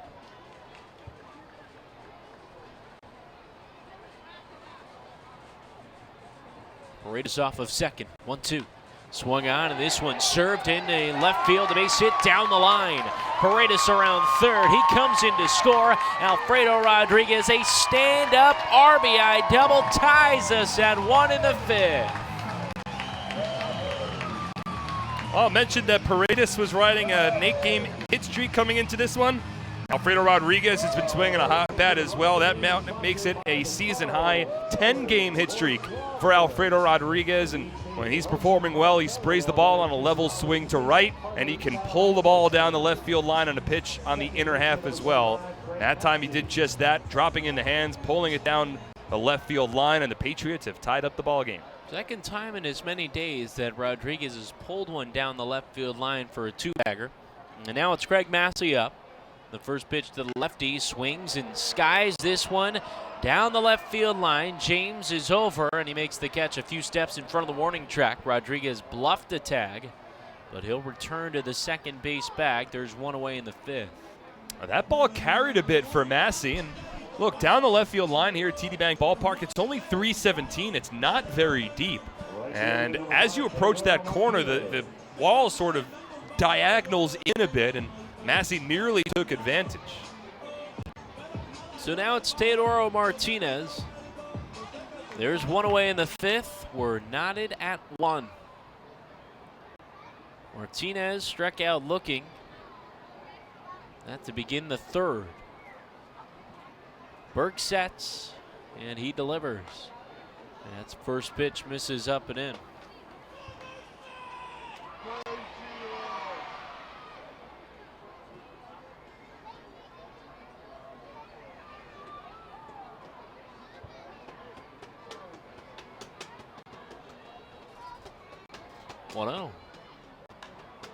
Hit in the air to left field. James circling now in a bit. He'll make the catch. 2 away. For the Patriots, the 2 hits this frame, their first 2 of the contest. Burke had faced the minimum through 4. Now getting to him a little bit, and we saw for Somerset a bit of the same last night against Corey Reardon. They were quiet early on, and it broke through with a run in the 4th and the big 6th inning with 2 homers, one from Will Kendra, another from Jimmy Paredes. With 2 away, it's Mike Francoso at the plate. He walked his first time up tonight, the pitch. Francoso takes outside 1-0. Playing in his first time since August 2nd, and the last long stretch that he was out, it was a month from June 16th to July 16th, and that first game back in July, he went 4 for 5 with 3 RBI. 1-0. That stays away, 2 balls and no strikes. In that ball game, he said that he didn't really have many expectations for himself. He just went up there and wanted to swing the bat, put the ball in play, and it was that sort of loose approach for Francoso that resulted in inarguably his best game of the season. And he was the first base runner of the ball game for the Patriots tonight, likely playing with the same sort of loose mentality. The pitch home. Stays outside, 3-0. And it's similar to the mindset that Brett Jody was hoping out of his team when they were going through some struggles earlier in the second half. You don't necessarily want to play like you don't care, but you've got to be loose enough where you're not necessarily worried about negative outcomes that allows you to play at your best. 3-0. Takes a strike down Broadway.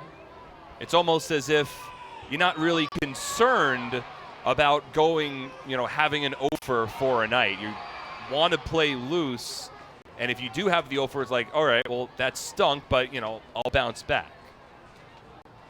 Burke to set the righty home. Swing and a chopper right side. Backhanded. Galvez misses it on the backhand try. Rodriguez around third. He scores 2-1. Mike Francoso bats in a run. Well, Francoso, not a big surprise. He's plugged back into the lineup for the Patriots. Comes through what is ruled an RBI single. And Somerset, on the backs of their player coach, have now taken a 2-1 lead.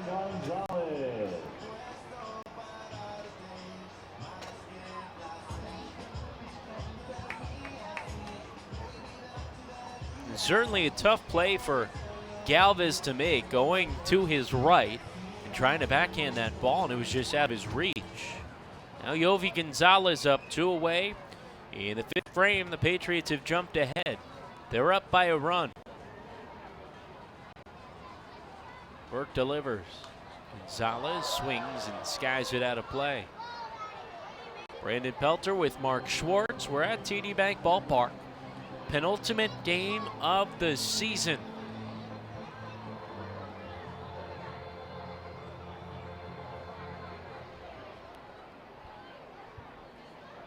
The righty delivers. Then misses low and away.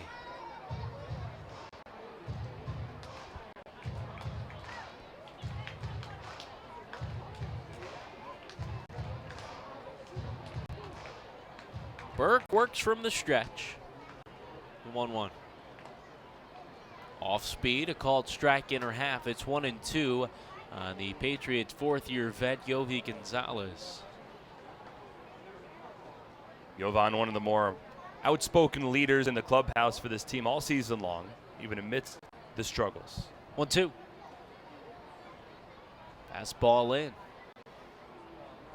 We heard stories of Gonzalez giving the team some speeches when the times were down. I mean, he is such a competitor on the field. He's been in the postseason each of the last 3 years for the Patriots, but not this year. Next pitch is swung on off the end of the bat, rolling up the first base side, and that veers foul.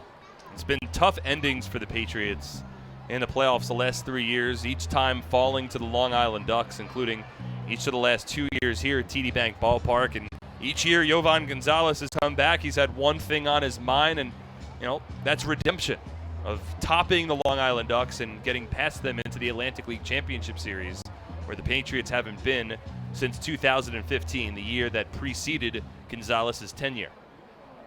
2-2 the count on Yovi. As Burke sets runner off of first in the pitch. He's swung on, and that lined into the right center field alley, down for a base hit. Francoso around second. He's going for third as Ford. An off-balance throw to get it in, but Gonzalez advances to second.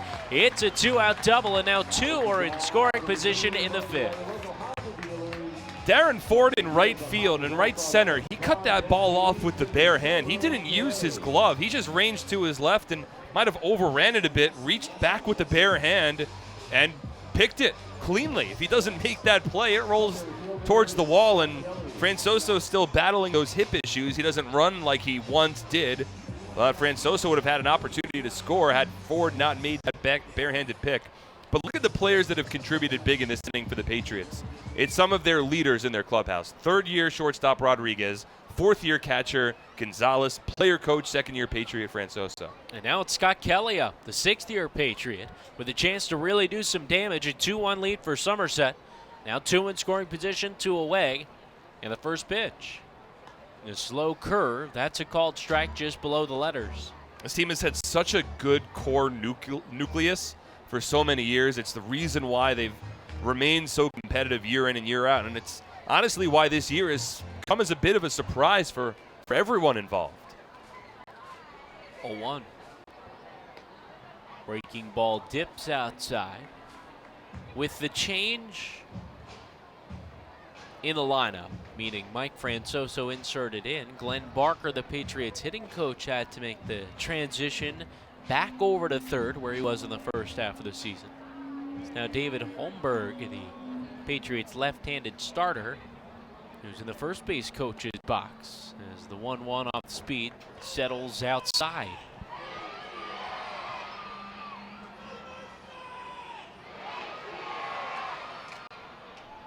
Well, I think with the inning that they've had thus far, they're going to put Holmberg back out there. Got to ride the hot hand. 2-1. Fastball misses up. It's 3 balls and a strike on Scott Kelly. Well, Devin Burke had faced the minimum through his first 4 innings. He was 12 up and 12 down, and now here in the 5th, Somerset's got a leadoff double, and they've remained productive. 3-1. Swung on, a liner over the ranging glove of Moreno. 1 run will score. Gonzalez around third. He scores as well, and Kelly is over to second. He bats in a pair. 4-1. The veterans getting the job done in the 5th. Somerset's ahead. First it was third-year catcher Rodriguez, then it was second-year player coach Francoso, fourth-year catcher Jovan Gonzalez, and now sixth-year shortstop Scott Kelly with the big blow in the inning. A 3-1 pitch. He knew he had a pitch to hit. He sat back and he ripped it over the shortstop Moreno. A really level piece of hitting from Kelly, and it's opened up this ball game in the 5th. And that brings Goose Gazzo out of the third base side dugout to make a pitching change. It'll be a lefty for New Britain as we head to a break. Patriots, though, with 4 runs across in this 5th frame. There are 2 away. When we return, we'll get you the reliever on ESPN.TV, 1450 WCTC and WCTCAM.com. Are you ready for some family fun? Have a ball with everyone. It's a slam and hit. Come on and get patriotic. The Somerset Patriots are back at TD Bank Ballpark in Bridgewater. It is the most fun you'll have all summer with fireworks, celebrity appearances, and championship baseball. Don't miss out. Get your tickets today. It's slam and hit. Come on, get patriotic. I've had it up to here with you.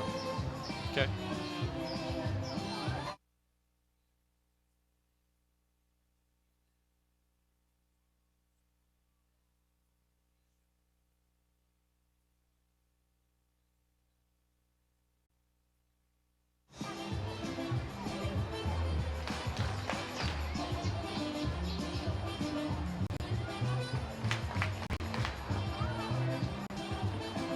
HealthQuest, the top 100 health and fitness club in the nation, is right here in our community. Conveniently located on Route 31 in Flemington and open 7 days a week, HealthQuest proudly serves all of Central New Jersey. Visit them today and start your journey to becoming HQ Fit. Well, the Bees make the call to the bullpen, and they bring on the lefty for the 2nd straight night. It's Brandon Fry. Fry, in his 4th year with the New Britain Bees, a 6'3", 195-pound southpaw, a New Britain, Connecticut resident. He is certainly a long-tenured member of this club, hoping to make the postseason in 2019. Pitched for the Bees last night, worked a scoreless inning of relief. He is 1-1 on the year with a 3.12 ERA. And this now his 31st appearance. We're in the bottom of the 5th with 2 away, a runner on second base. That's Scott Kelly. And a 4-1 lead for Somerset. It's Will Kenger now up. The lefty-lefty matchup. Kenger 0 for 2 with 2 flyouts tonight. Fry, the first pitch. Kenger takes low. The veterans have gotten the job done this frame. After Jimmy Paredes doubled to begin the inning, third-year shortstop Alfredo Rodriguez doubled down the left field line, scoring the run. Kenger swinging and missing over a curve. Then a few batters later with 2 away, Mike Francoso singled in a run to right. Yovi Gonzalez a double to right center, and Scott Kelly drove those 2 in, the 6th-year shortstop. He stands at second base. 1-1. Breaking ball sweeps away. 2 balls and a strike on Will Kenger, the big Patriots bat, the 2-man.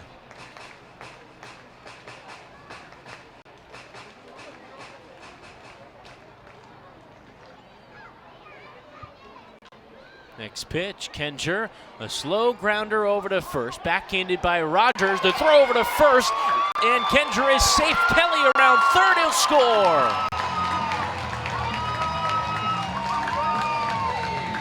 Kenger chugging hard off the slow grounder.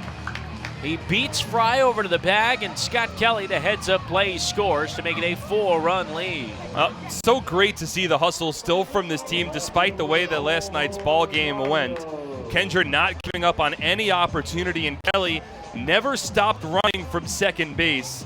That's what hustle pays off for. I mean, Kelly kept on running, and after Kenger beat it out to first, Kelly had such a good head start that he was able to beat the throw home, sliding feet first, beating the tag from Logan Moore, and increasing the Somerset lead. Homo Rosario up next. The pitch. takes a called strike knee high. Well, Devin Burke goes from a no-hit, 4 frames, facing the minimum, to now the line at 5 hits and 5 runs. 0-1. Rosario chops it to third, and that just kicks foul. Backhanded by Martinez. Oh, how the turntables. I think that's how it goes. Look, it was similar last night for the Patriots also against Corey Reardon. It was the 3rd time through the order that Somerset really started to get better swings. This time, it's the 2nd time through the order against Devin Burke.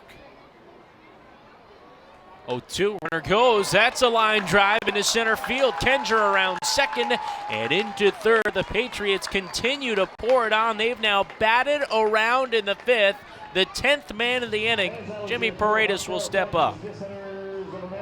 That's why the Patriots would have loved to have Rosario in the middle of this order early in the season, because it seems like every time he's at the plate, even when he records out, he hits the ball hard. That time, another line drive towards left center field on a level swing, and Kenger did a nice job of turning second base and hustling over to third. Now with another big RBI opportunity for Paredes. Jimmy began the inning with a double down the right field line. He now bats from the right side, and the first pitch, he swings and misses.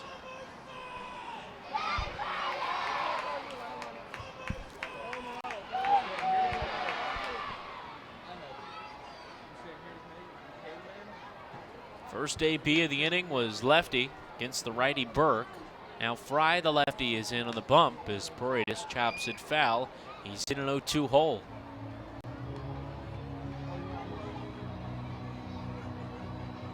Oh, he's hit now in 9 straight games. He has an RBI entering tonight in 7 straight games. An opportunity here. 0-2. Bounces in the dirt. That's off the chest protector of Moore and up the first base side. Kenger will score 6-1. The Patriots in front, the 6th run of this 5th frame. A wild pitch against Brandon Fry, and Logan Moore, the B catcher, did everything that he could do on that one, but that might have been like a 58-foot breaking ball. It was well in front of home plate, and Moore was in front. He blocked it, but the ball hit off against the top of his body and ricocheted all the way down the first baseline. Next pitch. Paredes checks his swing. Did not go around on appeal, says first base umpire Frank Urilli.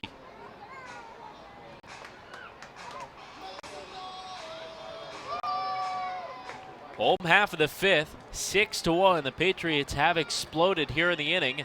And the 2-2, this served into shallow center field. Ford on strong, and he makes the catch on the run to end the inning. But Somerset, they score 6 on 7 hits. There were no errors, and just 1 was left on base. We're through 5 innings at TD Bank Ballpark. Somerset leads New Britain 6-1. You're listening to Patriots Baseball on SPN.TV, 1450 WCTC, WCTCAM.com. What better way to spend a summer night than taking a group to a Somerset Patriots game? Enjoy one of the best ways for families, friends, and businesses to catch affordable entertainment right here in Central Jersey. Groups of 30 or more receive $2 off the normal price per ticket, starting at just $8.50. These groups can participate in our on-field promotions, including a pregame performance, color guard, baseball buddies, Field of Dreams, or the 7th inning fun bunch. The Patriots also offer fundraising opportunities for groups of 250 or more for even larger discounts. Head over to our picnic area located down the left field line, where groups of 30 to 500 could have a ballpark barbecue. For $28 a person, get a ticket to the game and an all-you-can-eat barbecue buffet. Overlooking the left field line is the party deck, where an upscale buffet will be served along with a cash bar for groups of 30 to 150 for $39 a person. Groups of up to 30 or 40 can have private use of a fully furnished, climate-controlled hospitality suite with indoor and outdoor seating alongside wait service. Our exclusive Diamond Club is a large indoor hospitality space located on our suite level, perfect for holding meetings and entertaining clients. Here, outdoor balcony seating is accompanied by an hour-and-a-half upscale buffet, a private cash bar, cocktail tables, bar seating, and a 60-inch smart TV. Email us at groups@somersetpatriots.com or call 908-252-0700 to lock down your perfect summer outing.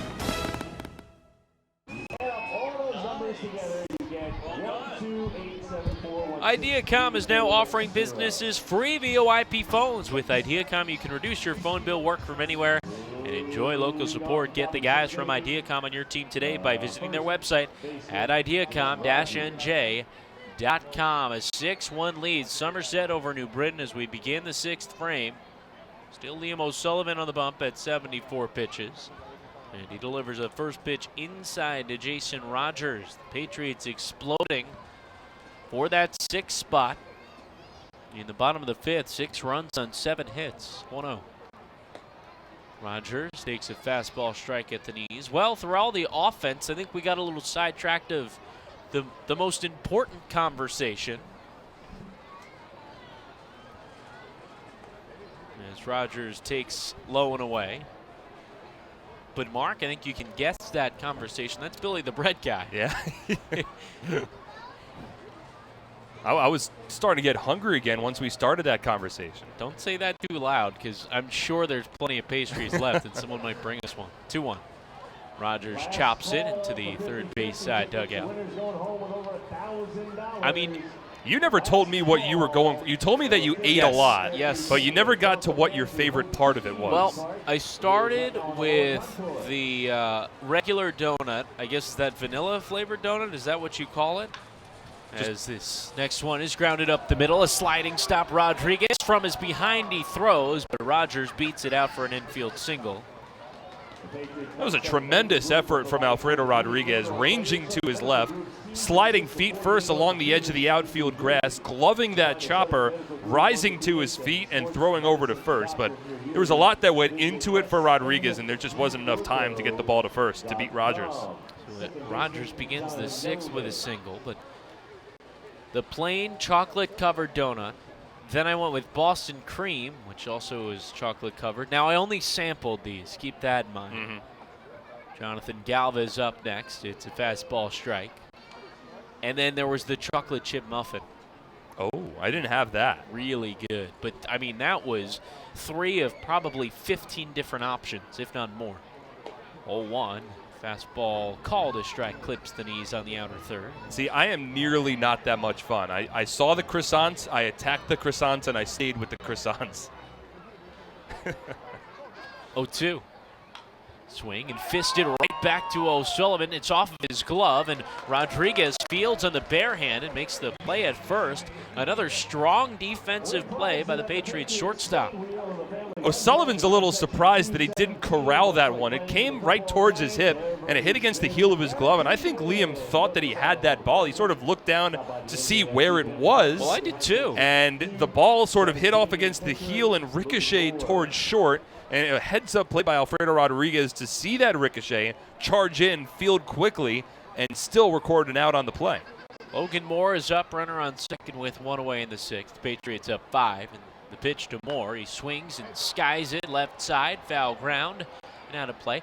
I thought O'Sullivan had that ball too, and I was confused for a moment because he was just looking at the towards second base. I was waiting for a throw. Instead, we see Alfredo, and with our vantage point, Rodriguez fielded it directly behind O'Sullivan from the way that we're looking at it. So Liam almost blocked us out. Liam wouldn't do that. Well, not on purpose. 0-1. Misses in tight. So, yeah, I made the most of the delicious treats from Anthony and Sons. Yeah, I mean, not that you didn't make the most of them, but given the opportunity, man, you got to go crazy. 1-1. Moore scoops this one into right center field. That's down for a base hit. Rogers had to hold on the fly ball, so he'll only advance to third, and now runners on the corners with 1 away. It was a bit of a slow read from Teodoro Martinez. And, if he gets a better read immediately off the bat, I think he's got a chance to make that play. But instead, Rogers played it conservatively off of second base. The Bees at this point, they need base runners. And so that play doesn't hurt Somerset too much. But in regards to the pastry conversation, look, I know what I like. I know what I don't like, and I figured I saw what I liked and I went after it with reckless abandon. All right. I attacked those croissants. You do you, man. Plus we had another food drop later in the day also that I had to be. I was playing it conservative. Ozzy Martinez watches the first pitch, a strike at the knees. Did you know about the second one? Because that was, I got the advanced scouting report, but not until 10, 11 o'clock. I knew about it when I came into the ballpark at about 12:50. 0-1. Just misses off the plate. Well, I was planning to go on a really nice lunch with the ticket office manager, Tim O'Leary, planning a nice Houlihan's trip. And he gave me a call, said we got to call it off. So Martinez pops up the next pitch, shallow right field. Massey is there. He'll make the catch with two hands for the second out of the inning. Massey made that play a little bit more difficult on himself because he got out towards shallow right field, and instead of taking another couple of steps further back so he could sort of look at the ball as he caught it, instead he sort of stopped running and then kind of caught it to his side, slightly over the shoulder. And it's a little more difficult because it's harder to see the ball directly into the glove. You sort of have your glove in one spot and you watch the ball and you just sort of kind of hope that it goes to where your glove was situated. But still, look, Massey made the play, and there's two away. Rando Moreno up next. Runners on the corners. And a 6-1 lead for Somerset in the sixth, as the first pitch misses upstairs to Moreno. This second drop was, what did we get? Pizza, wings? Egg rolls. Jeez. We are spoiled. 1-0. Fisted in the air behind the plate. Gonzalez rips off the mask, but that one over the netting and a few rows up and into the seats. Now, who is that drop from? The second. Oh, that was from Big Bill. Yep. Former parking lot attendant here. And he's done that a number of times, and he's been in recovery, so we hope everything's going well with Big Bill. But from time to time, he makes a Saturday food drop, and when he does, everything in this ballpark stops. That's right. And we all go to the ticket office. 1-1, and on the shoe tops. If you're getting nothing more from this conversation, it's the way to our hearts, and also the way to be talked about on air, is food. Bring us some food. We'll try it out. 2-1. Moreno swings and misses over a change. And we might have a third drop later tonight. We definitely will have a third drop, and this might be the last time this season we get the patented Nick Chirillo drop. The director of ticketing for the Patriots, as the 2-2 is swung on and missed. O'Sullivan strands a pair. No runs on 2 hits, no errors, and 2 left on base. O'Sullivan collects his third strikeout of the evening. And through 5.5, Somerset leads New Britain. It's a 6-1 ball game. You're listening to Patriots Baseball on ESPN.TV, 1450 WCTC, and WCTCAM.com. At Flemington Car and Truck Country, we've been satisfying customers for over 40 years, providing selection with 16 manufacturer brands plus over 500 available certified pre-owned vehicles. Convenience, with all our dealerships located on Route 202 and 31 in Flemington. And satisfaction, with positive reviews praising our business model every day. We'll never take our customers for granted. Flemington Car and Truck Country. Every day, we're here for... So many good options. Man, I'm hungry. Ooh, let's do healthy today. I think that'll work. The healthy plate. What do we have here? So many good options. What do I choose? We have veggie burger, turkey burger, fruit cup. It all sounds so good, but something's telling me veggie burger. I think I'll have the veggie burger. A lot of great choices here at the Horizon Healthy Plate concession stand.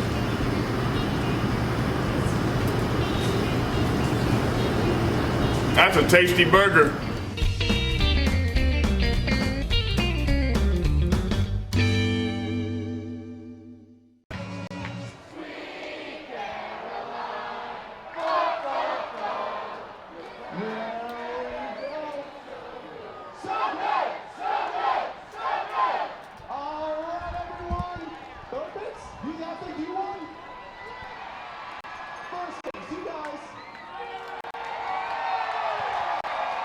The Somerset Patriots Suite Level is brought to you by your New Jersey Audi dealers and the 2019 Audi Q5 SUV. Take a test drive today and see for yourself why the Audi Q5 was born to not conform. The Bees go back to the bullpen, and they call on Sammy Gervasio to start the bottom of the sixth. Gervasio certainly made his fair share of appearances against the Patriots this year. He's been the center of a couple of controversial plays, but overall, the former major leaguer, it hasn't been the same season for him that he posted last year. He is 5-6 over 53 relief appearances, but a 4.48 earned run average. He'll face Alfredo Rodriguez first in the pitch. He swings and lifts this one high in the air to right. Collier froze for a moment, now drops back, and he makes the catch. One pitch and one out in the sixth. Well, a jam-packed TD Bank ballpark. And Mark, we just got the announced attendance, 7,481, the second most to come out to TD Bank Ballpark for a ball game this season. It's such an impressive crowd here, and it's so great to see on the second to last day of the season. Greg Massey up, and the first pitch misses up and away to him. And the Patriots have historically done very well on a late September firework night, whether it be postseason or regular season. Massey takes the next pitch low. But, I mean, it's a reminder tonight of the support that this team has in the community, how tremendous these fans are, and how much of a pleasure it is to bring baseball to Central New Jersey. Gervasio, the next pitch misses outside, and it's 3 balls and no strikes to Craig Massey. I mean, the Patriots are such an important part of this community. Fans come out in droves, over 350,000 fans every year. And the next pitch just clips the outside corner for a called strike. So it's a really good, positive vibe tonight, and I think that's what the players needed after last night didn't go Somerset's way, to have a capacity crowd this evening that is 100% behind Somerset. 3-1. Misses in ball 4. Well, the Patriots, with the loss last night, were eliminated from playoff contention, but they can now play spoiler, and they're certainly in a good spot to do so.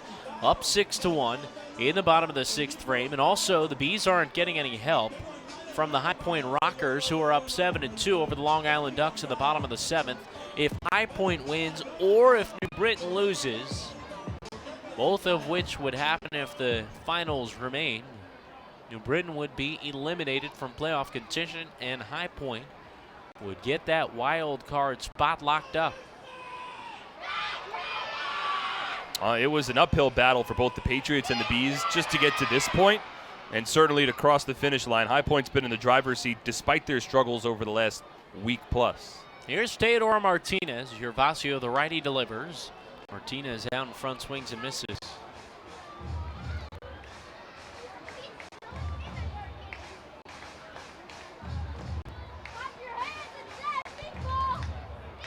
Patriots' final game of the season tomorrow afternoon at 1:05. 0-1. Dives outside, a ball and a strike. It's going to be interesting this year for the Atlantic League postseason to just see sort of where it goes. You've got a great matchup in the Freedom Division between York and Sugar Land, but the Sugar Land's a little beat up right now. 1-1 pitch. That stays away. And in the Liberty Division, you'll likely have Long Island and High Point, and Long Island's had the best record in the Atlantic League for pretty much the entire season.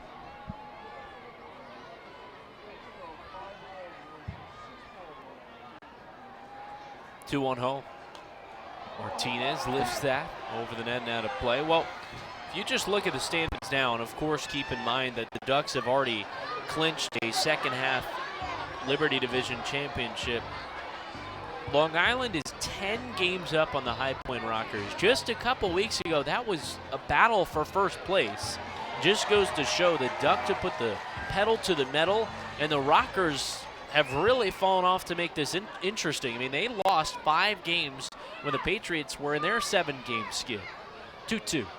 Swing and a miss. Gervasio powered a fastball past Martinez. A little shimmy from Gervasio, but all smiles from Teo. Oh, that's the thing. I mean, oftentimes in the Atlantic League, you almost give a little bit more of a favorable matchup towards the team that wins the second half in the division because they're the team that's playing hotter. And, the first half champion probably isn't playing at that same pace. But this year, Long Island's been clearly head and shoulders the best team in the second half. And High Point, if they get in, they're sort of getting in backwards a bit.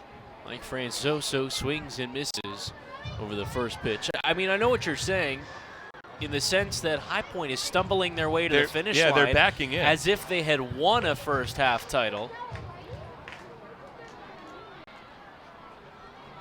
0-1. Misses low and in. And that's why it's so interesting, because you normally see that second half team playing better at the stretch to clinch, and High Point certainly is not playing their best baseball. Well, that's why I think for the Patriots, one of the reasons that it kind of hurts that much more is, if you pick and choose, if they won here and they won there, it's so different. The 1-1 misses low. It's not like they were crushed and beaten out for that wild card spot. Yeah, that's the thing, is that their strong first half carried them through a lot of the struggles in the second half, and there was certainly a playoff spot to be had this year, and things just didn't go Somerset's way.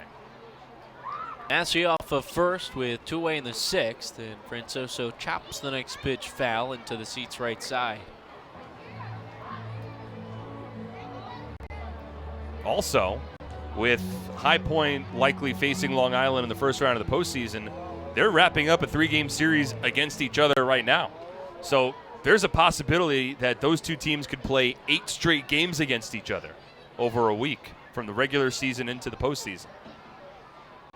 Gervasio from the stretch, and the 2-2 is cut on and missed. Francoso laid on the fastball, and the Patriots are down in the 6th. No runs, no hits, no errors, and 1 left on base. Through 6 innings, it's a 6-1 Patriots lead over New Britain. You're listening to Patriots Baseball on ESPN.TV, 1450 WCTC and WCTCAM.com. You know those times when you need to see the doctor, but you just can't get to the doctor? So where do you go? Go to the App Store, download the Telemed app from RWJ Barnabas Health, and you see the doctor right away. From any mobile device, whenever you want, wherever you are. And no matter who you are, we'll have you feeling like you again. The doctor's online when you download the Telemed app. RWJ Barnabas Health. Let's be healthy together. This season, T-Mobile is partnering with Little League to make sure every kid can feel like an all-star. With T-Mobile, parents across the country can share the action, the highlights, and the lowlights. And the stars of tomorrow get a chance to shine today. From Little League to the big leagues, T-Mobile has you covered. Now connecting 99% of baseball fans. T-Mobile.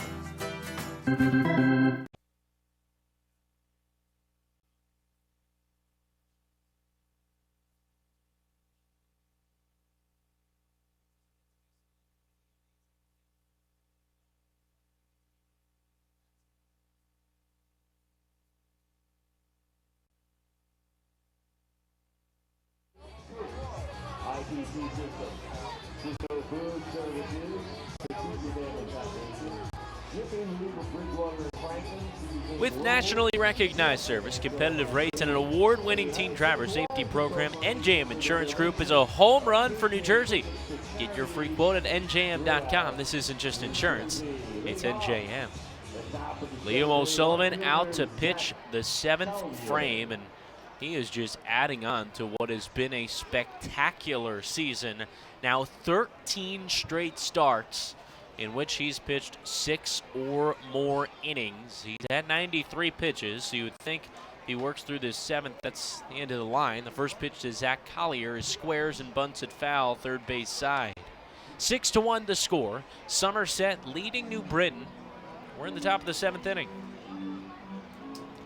Brandon Peltzer with Mark Schwartz for the penultimate time this season, buddy. Sorry, you say something? 0-1. Collier, a broken back looper, shallow right. Craig Massey there to make the catch, one away. Oh, it's been a fun season, despite all of the struggles from the team. And, you know, certainly not the ending that everyone here was hoping for, but I think we've had a good time. Yeah. All right. Well, and you mentioned the struggles because that kind of comes to mind initially, but the first half, they had the second best record in the Atlantic League in the first half, lost out on a first half title by just one game. As Darren Ford steps up in the pitch to him is a called strike at the knees. And there were some games at the end of the first half that were right there for the Patriots. What comes to mind for me is that series against the Ducks with about a week and a half left here in TD Bank Ballpark. 0-1 from O'Sullivan. Ford, a hard-hit grounder that kicks off of the foot of O'Sullivan, caroms over to Francoso at first. There is no play, and now O'Sullivan a little limp to it. He's on the first base line, and Patriots trainer Phil Lee is out. Brett Jody going to join him as well. That caught a good piece. It did, and he was limping as he made his way over to first and has a couple of words as well. And he's going to do everything in his part to stay in this ball game. He was at 93 pitches rather through 6, and the Patriots were giving him an opportunity to finish off in the 7th as well. And he's a warrior, and you know this likely his last start of the season, so he's going to want to do everything in his power to stay in. You want to talk about bright spots in the second half? Oh, 100%. Unbelievable pitching from O'Sullivan, and you know one of the things that really impressed me was the mindset. When you talk about all of these changes, the automated balls and strike system, and all that has gone in, he had the right mindset. He said, "I want to play where the best level of baseball is, and that's here." Now, unfortunately, O'Sullivan is walking towards the Patriots dugout, and first base umpire Frank Urelli has made the sign to the bullpen. So we'll see who Somerset brings in. It looks like Luis Cruz will warm. He'll have as much time as he needs, but O'Sullivan, what seemed like precautionary, because he did give a thumbs up, was taken out of this contest. So we will step aside and take a break. In the top of the 7th inning, the Patriots are making a pitching change, but they are up by 5. In the top of the 7th, Somerset over New Britain. You're listening to Patriots Baseball on ESPN.TV, 1450 WCTC and WCTCAM.com. Looking for incredible savings and selection on leading brands of furniture and bedding? Visit Flemington Department Store, family owned and operated for over 50 years.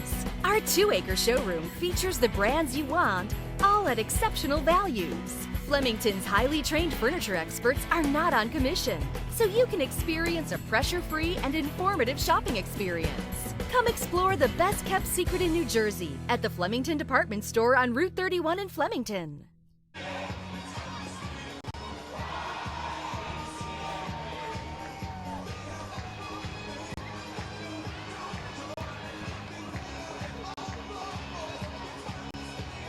AWXZ.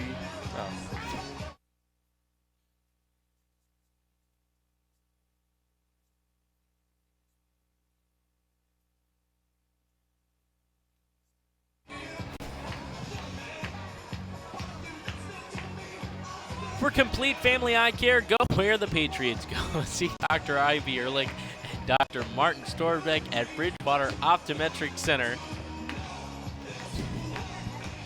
Bring in your Patriots ticket stub for a 5% discount. You're terrible, man.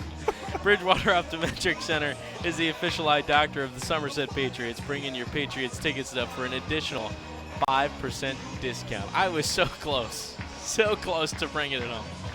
We're in the 7th, and the Patriots make the call to the bullpen. They bring on Luis Cruz after Liam O'Sullivan is chased from the ballgame after wearing a pitch off of his foot. 52nd relief appearance of the season for Luis Cruz. In his first year with the Patriots, a 5'9", 205-pound lefty.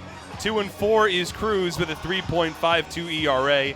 Had some tremendous stretches for the Patriots this season. He has been used as arguably their most reliable relief pitcher across the entire year. He leads the team in relief appearances. And, you know, with this being the second to last game, it's certainly possible this could be Luis's final time on the mound as a Patriot in 2019. In his second year in the Atlantic League, he pitched with the Road Warriors last year. Such a tough setup for Luis, but he has enjoyed a lot of success in Central New Jersey this season. No doubt about it. He was, for much of the season, the go-to lefty for Somerset. And Cruz now looks like he's fully warm. There will be a runner on first. That's Darren Ford. Reached on the infield single. With one out in the seventh, Patriots are ahead by 5. And Jared James saunters up to the plate.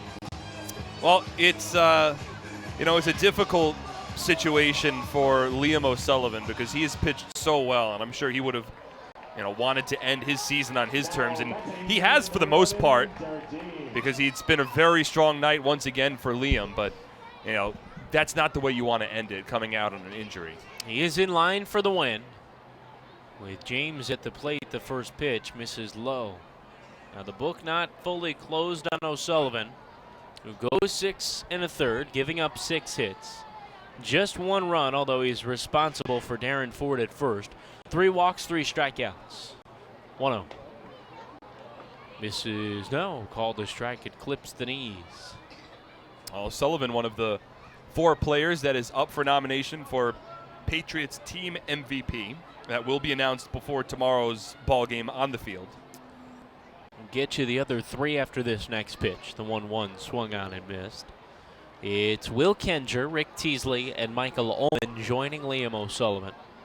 I think all state a pretty good case. Kenger, the top bat. Teasley, with that perfect, near perfect game, I should say, the perfect 9 innings a couple weeks ago. 1-2. Misses it low in the dirt. What a footnote that is in the 2019 season. The Patriots, and specifically Rick Teasley, was so close to the first perfect game in Atlantic League history. Ended up being a 1-0 Patriots loss in 10 innings against the Ducks. As Cruz kicks some dirt off the cleats. Michael Ullman has been a very consistent bat for the Patriots lineup. And then Liam O'Sullivan, who we've talked about plenty tonight, ending his 2019 Atlantic League season with his 13th straight outing of 6 or more frames as Jared James drops to a knee. He swings and misses over a breaking ball. That's the second out of the 7th frame. And with 6 1/3 tonight, if Ford does not score from first base in this inning and O'Sullivan finishes with just 1 earned run this evening, he will finish with a 2.96 earned run average. Sub 3 in the Atlantic League in your first year in this league as well, and that is not an easy thing to do. Mike Karp up next. 2 out in the 7th, runner on first. A 5-run lead for the Patriots in the pitch. Karp swings and misses.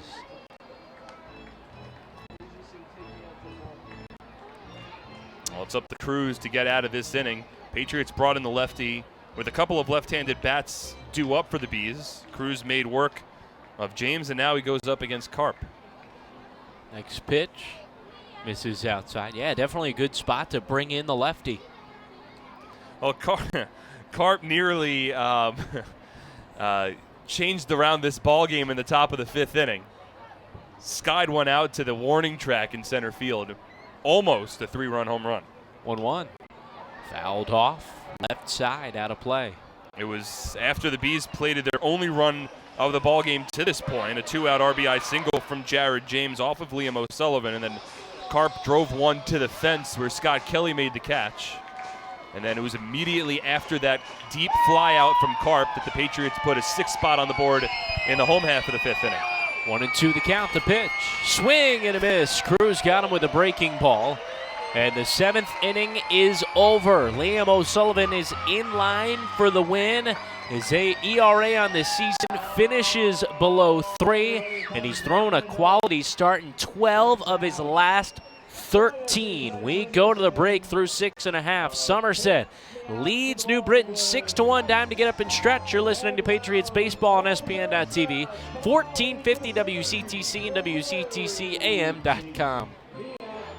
You know those times when you need to see the doctor, but you just can't get to the doctor? So where do you go? Go to the App Store, download the Telemed app from RWJ Barnabas Health, and you see the doctor right away. From any mobile device, whenever you want, wherever you are. And no matter who you are, we'll have you feeling like you again. The doctor's online when you download the Telemed app. RWJ Barnabas Health. Let's be healthy together. Looking for a home remodeling company with a lot of experience? You'll love what Bellari has to offer.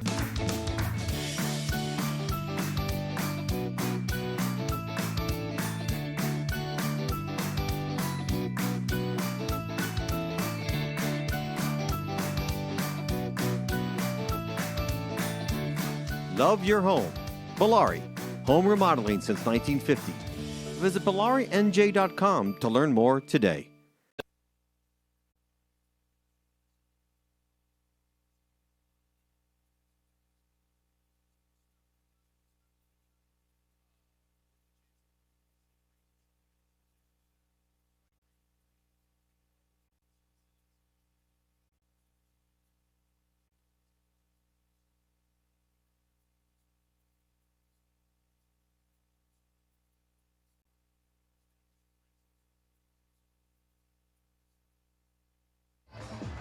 The Somerset County Education Association supports the outstanding public school employees that make your child's education possible. Want a bank that defies expectations? Check out TD Bank. Expect unexpectedly longer hours that fit your schedule 7 days a week.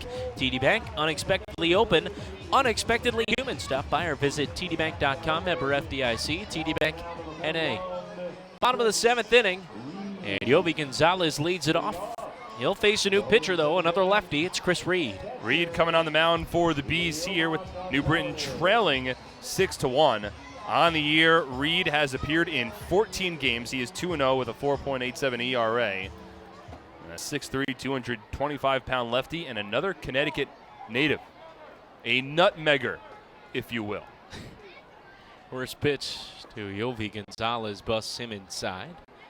Patriots, after they were eliminated last night by the Bees, they're trying to return the favor. They're up 6-1 in the 7th. 1-0 is fouled to the backstop off the mid of Moore.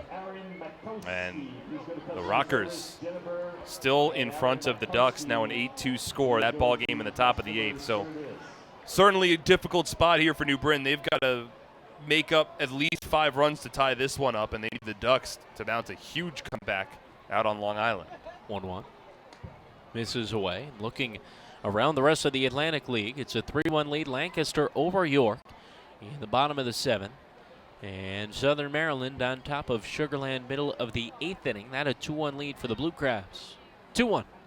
Swing and a miss, evens the count at 2-2. The starting pitcher in that ball game for the Blue Crabs, Dustin Knight, he earlier this year, actually about a week ago, set a new Atlantic League single-game strikeout record. 17 strikeouts. 2-2. Foul back. The previous record holder. Right here. Ray Davis. Yep. Set it against the Bridgeport Bluefish in 2000 as a member of the Somerset Patriots. I thought you were pointing to yourself. Well, I was pointing towards our... I was a manifestation of the Patriots. It certainly was not you. It was not me. 2-2 from Reed. Gonzalez swings and misses. Thing is, it was a complete game 2-hit shutout for Knight as well. He threw 118 pitches. For 17 strikeouts, normally when you strike out a lot of guys, you're going to throw a lot of pitches. 118 pitches over 9 innings in a game in which you strike out 17. That's a pretty good number. That's not through the roof crazy. That's good. I would call that somewhat economical. Scott Kelly is up with 1 away in the 7th frame. Reed the wind and the lefty with the first pitch. It's Gibson the dirt. He was a good mid-season find for the Blue Crabs. That's just over 13 pitches an inning.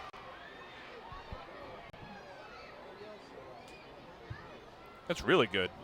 1-0. Kelly off to the end of the bat, lifts it into shallow center field. It's the second baseman Galvez there, a few steps back, and he makes the catch, 2 away. It was his 3rd double-digit strikeout performance of the season. He's got 88 strikeouts through 70 and 2/3 innings. That's entering today, and again, he's tossing another really strong game against the Skeeters. was only allowed to run through 7 innings.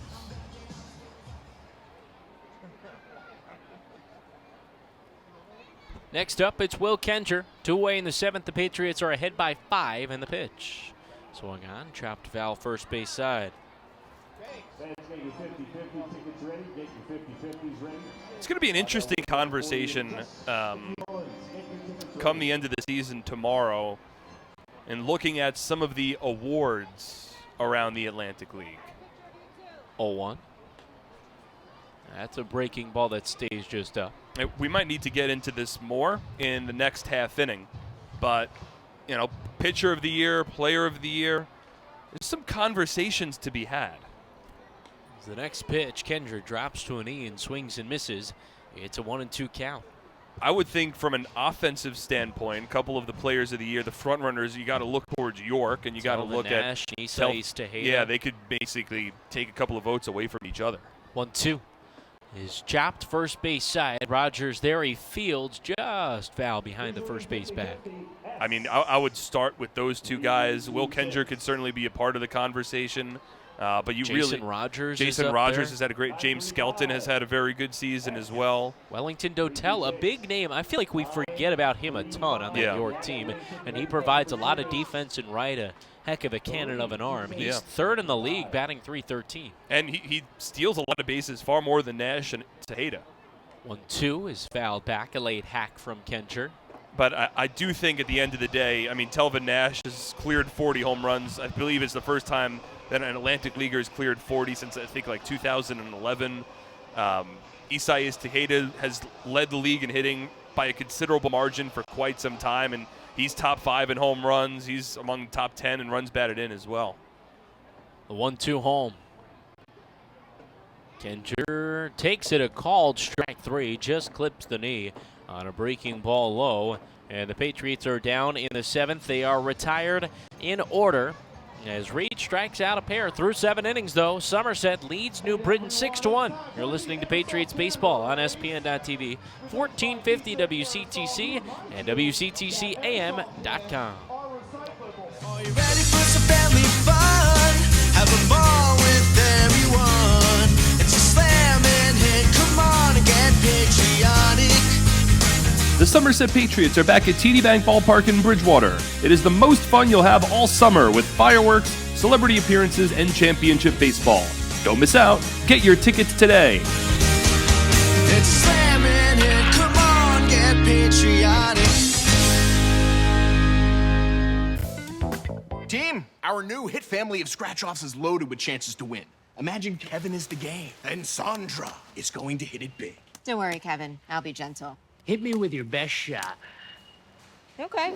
Picture players across Jersey hitting 200, 500, or 2,000. Woohoo! Who's next? I'll hit you.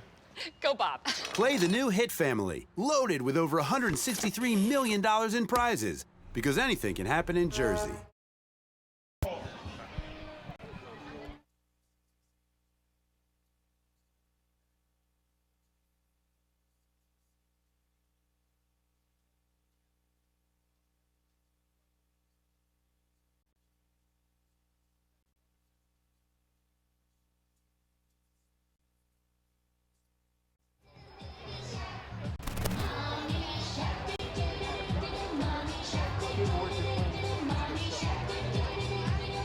Back at TD Bank Ballpark, 6-1. Somerset is in front of New Britain. Brandon Pelter with Mark Schwartz. We're on to the 8th. That means it's time for Mark Schwartz to take us home. Thank you very much, Brandon. 6 runs, 7 hits, no errors for the Patriots. 1 run, 6 hits, and no errors for the New Britain Bees. And it wouldn't be a fitting conclusion to the season if we did not play Baby Shark at least one more time in front of a capacity crowd. Over 7,400 fans in attendance at TD Bank Ballpark this evening, and all of them doing the gator chomp, but has turned into a Baby Shark thing now. Yeah, it's not a gator chomp anymore. I don't know what you're talking about. Clearly not. Luis Cruz remains on the mound for the Patriots. He got the final 2 outs of the 7th inning. And now the first pitch from the lefty to Jason Rogers drops in for a called strike, 0-1. So Cruz working a multi-inning relief effort with Somerset leading by 5 runs, and the 0-1 to Rogers. That misses outside. 1 ball and 1 strike. All the runs in tonight's ball game for both teams came in the same inning. All of it came concentrated in the 5th. 1-1. Rogers takes a fastball from Cruz. That's called a strike, 1-2. The Bees jumped out to a 1-0 lead in the top of the 5th on a Jared James RBI single. And then Somerset returned serve with a 6 spot in the bottom of the 5th. 1-2 to Rogers, misses inside. 2 balls and 2 strikes. Somerset led by some of their more veteran tenured players, putting those 5 runs on the board in the 6th, including RBI double from Alfredo Rodriguez, RBI singles from Mike Francoso and Will Kenger, and a 2-run single from Scott Kelly. As the Cruz breaking ball misses, 3 balls and 2 strikes. And that's carried Somerset tonight.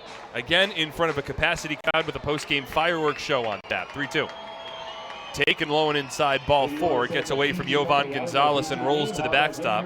Jason Rogers will take first base. It's a leadoff walk. That begins the top of the 8th. We have a final line on Somerset Patriots starting pitcher Liam O'Sullivan. O'Sullivan goes 6 1/3 innings. He allows 1 run earned on 6 hits, 3 walks, and 3 strikeouts. And in doing so, O'Sullivan has clinched a sub-3 earned run average for his first year in the Atlantic League. First pitch now from Cruz to the right-handed hitting Jonathan Galvez is a fastball that misses up. We haven't talked a lot about Jonathan Galvez yet in this series, but it has been a tremendous season for him as well. 1 out. A little out in front of a changeup, taps it foul, 1 ball and 1 strike. Entering tonight, Galvez, a former Bridgeport Bluefish, is batting .307 on the year and a very patriotic 17 home runs and 76 runs batted in. You like that? 1-1. Swing and a line drive foul to the backstop.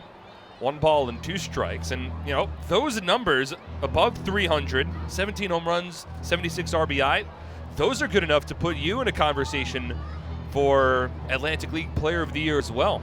Yeah. I mean, Jason Rogers has the big RBI numbers, but Galvez has enjoyed a really good season. We got Rogers at first. This is the 5th year in the Atlantic League for Jonathan Galvez. 1-2. Breaking ball in the dirt. 2 balls and 2 strikes. Spent 3 seasons with the Bridgeport Bluefish beginning in 2015. His best year of the bunch came in 2017, where he had 16 home runs and 77 RBI. Had very similar numbers last year with the Bees after he was selected in the Bridgeport Bluefish dispersal draft. As the 2-2 is lined through the left side of the infield, it's a base hit to left field for Jonathan Galvez. That's his first hit of the night. He's 1 for 4. And the Bees with a couple of base runners to begin the 8th. So Galvez has always put up good numbers in the Atlantic League, but the .307 batting average this year, that's an Atlantic League high for the righty, along with a high 17 home runs and 76 RBI. But at the end of the day, I genuinely think that the Atlantic League Player of the Year conversation is going to come down to the 2 middle-of-the-order bats for the York Revolution in Telvin Nash and Isaias Tejeda. Logan Moore at the plate, and the first pitch from Cruz drops in for a called strike, 0-1. And where that vote will go, it'll be tough to tell. I could see arguments for both sides, honestly. I mean, Telvin Nash's batting average is still pretty good as Logan Moore skies the 0-1 from Luis Cruz out to shallow left center. Alfredo Rodriguez called off by Olmo Rosario, who makes the catch, and that's the first out of the inning. 6-1 Patriots lead. Now runners at first and second with 1 away. Top of the 8th. That'll bring up Ozzy Martinez. Just looking at the numbers, I lean a little Tejeda because he's hitting .341. 3rd in the league with 23 home runs. 4th in the league with 87 RBI. On the same token, though, Telvin Nash, a .294 hitter, is 8th best in the league, leading the way with 40 home runs, far and above the next best Richie Schaefer from the Rockers, who hit 27. And Nash also leads the way with 98 RBI. It's tough to not give it to a guy who puts up 40 home runs and potentially 100 RBI in the season.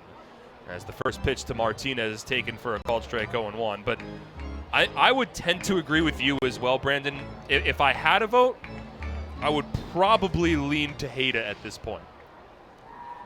0-1. Martinez slices it foul. Though, in the same argument, when you're going up against the York Revolution, who's the one player that you're concerned the most about? I think the one player if you look at the lineup, the one player you don't want to beat you is Telvin Nash. Correct. So if you view Telvin Nash as the most dangerous bat in that lineup, then it's Does he hard become the MVP? Yeah, when you're looking at it just from a York Revolution standpoint. As Martinez takes a fastball a little outside from Cruz. But I would say that's solely because of his power potential. Is the biggest power bat always an MVP? No, certainly not. But I think the biggest power bat can be an MVP on a team. 1-2. Swinging a line drive past Cruz into center field. It's a base hit. Rogers will stop at third. And the Bees have the bases loaded on the Ozzy Martinez single. Bases full, one away, top of the eighth. Somerset leading 6-1. Would it be awkward if one wins the league MVP or the league's best player and the other wins the team MVP? I think that would probably be a good insight into who should be the league MVP. If the Revolution determined that Telvin Nash was the most valuable player on their team, then couldn't you make that argument that, well, if he's the most valuable player on the Revs, then he should be right. Yeah. But those decisions are made regardless of each other. There's first pitch to the righty Moreno, misses low and in, and it briefly got away from Yovan Gonzalez, but it doesn't trickle too far away from the Patriot backstop, and holding at third base with not a lot of speed is Rogers. Right, like those decisions don't coincide. There's no conversation between the decision makers of the league MVP and the Revs team MVP. Though, every team in the Atlantic League does get a vote towards the MVP. So York will submit a league MVP vote. 1-0. Swing and a miss. 1-1. Now, who makes that decision? The general manager? It's usually a conversation between the general manager for a team and the PR staff for the team as well. So I have had a little bit of influence before. 1-1.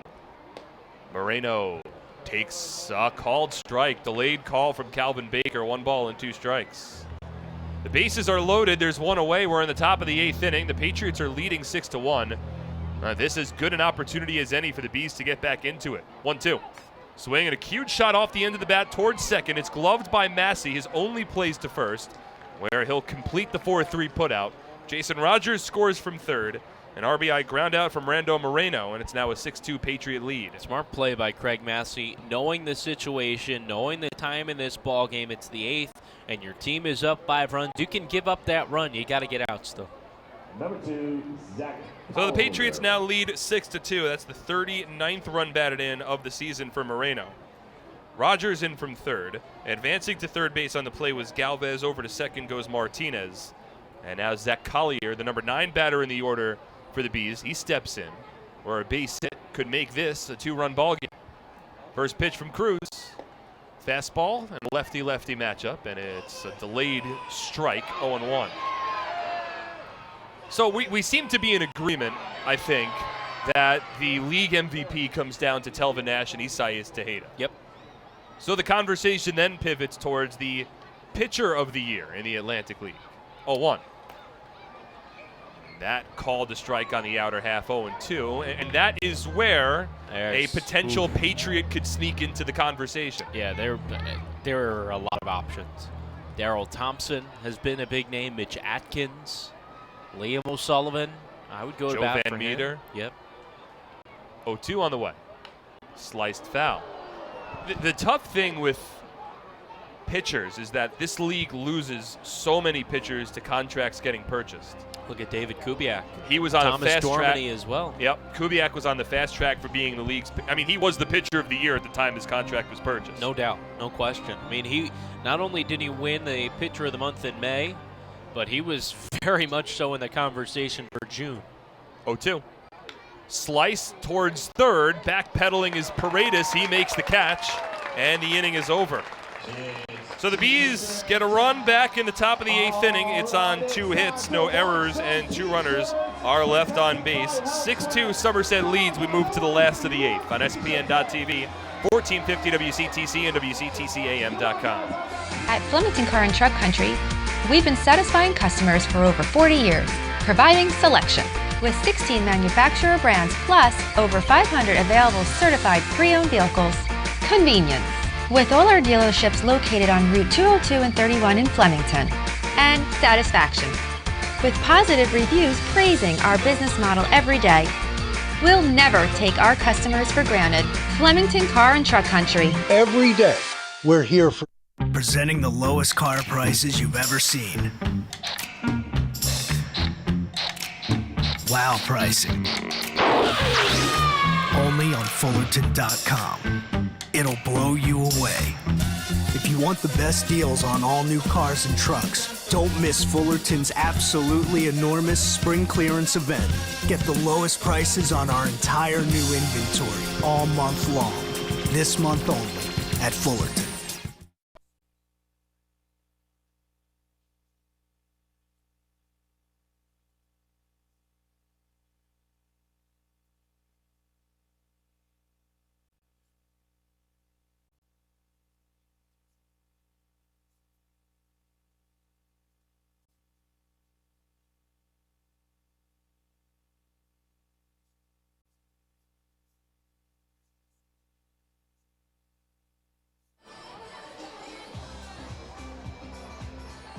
It's the bottom of the 8th inning from TD Bank Ballpark, and the Somerset Patriots are leading the New Britain Bees by a score of 6-2. Mark Schwartz alongside Brandon Pelter on the call. We've got Ann McLean running our boards at our WCTC studios. 6 runs, 7 hits for the Patriots, 2 runs, 8 hits for the Bees. Chris Reed remains on the mound for New Britain. And he'll work against Omar Rosario, number 3 batter for the Patriots, to lead off. And the first pitch misses low and in, 1 ball and no strikes. Reed just worked a 1-2-3 bottom of the 7th inning in which he struck out a pair, but now works against the heart of this Patriot order. 1-0 on the way.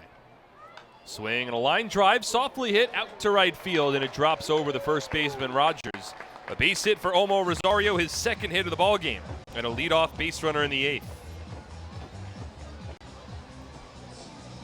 So Rosario at first, that'll bring up Jimmy Paredes, who's enjoyed another strong game. He's now hit safely in 9 in a row. And Brandon, we were talking before the inning break about potential pitcher of the year candidates, and you went through a couple of the ERA leaders, which is certainly the best place to start when looking at this conversation.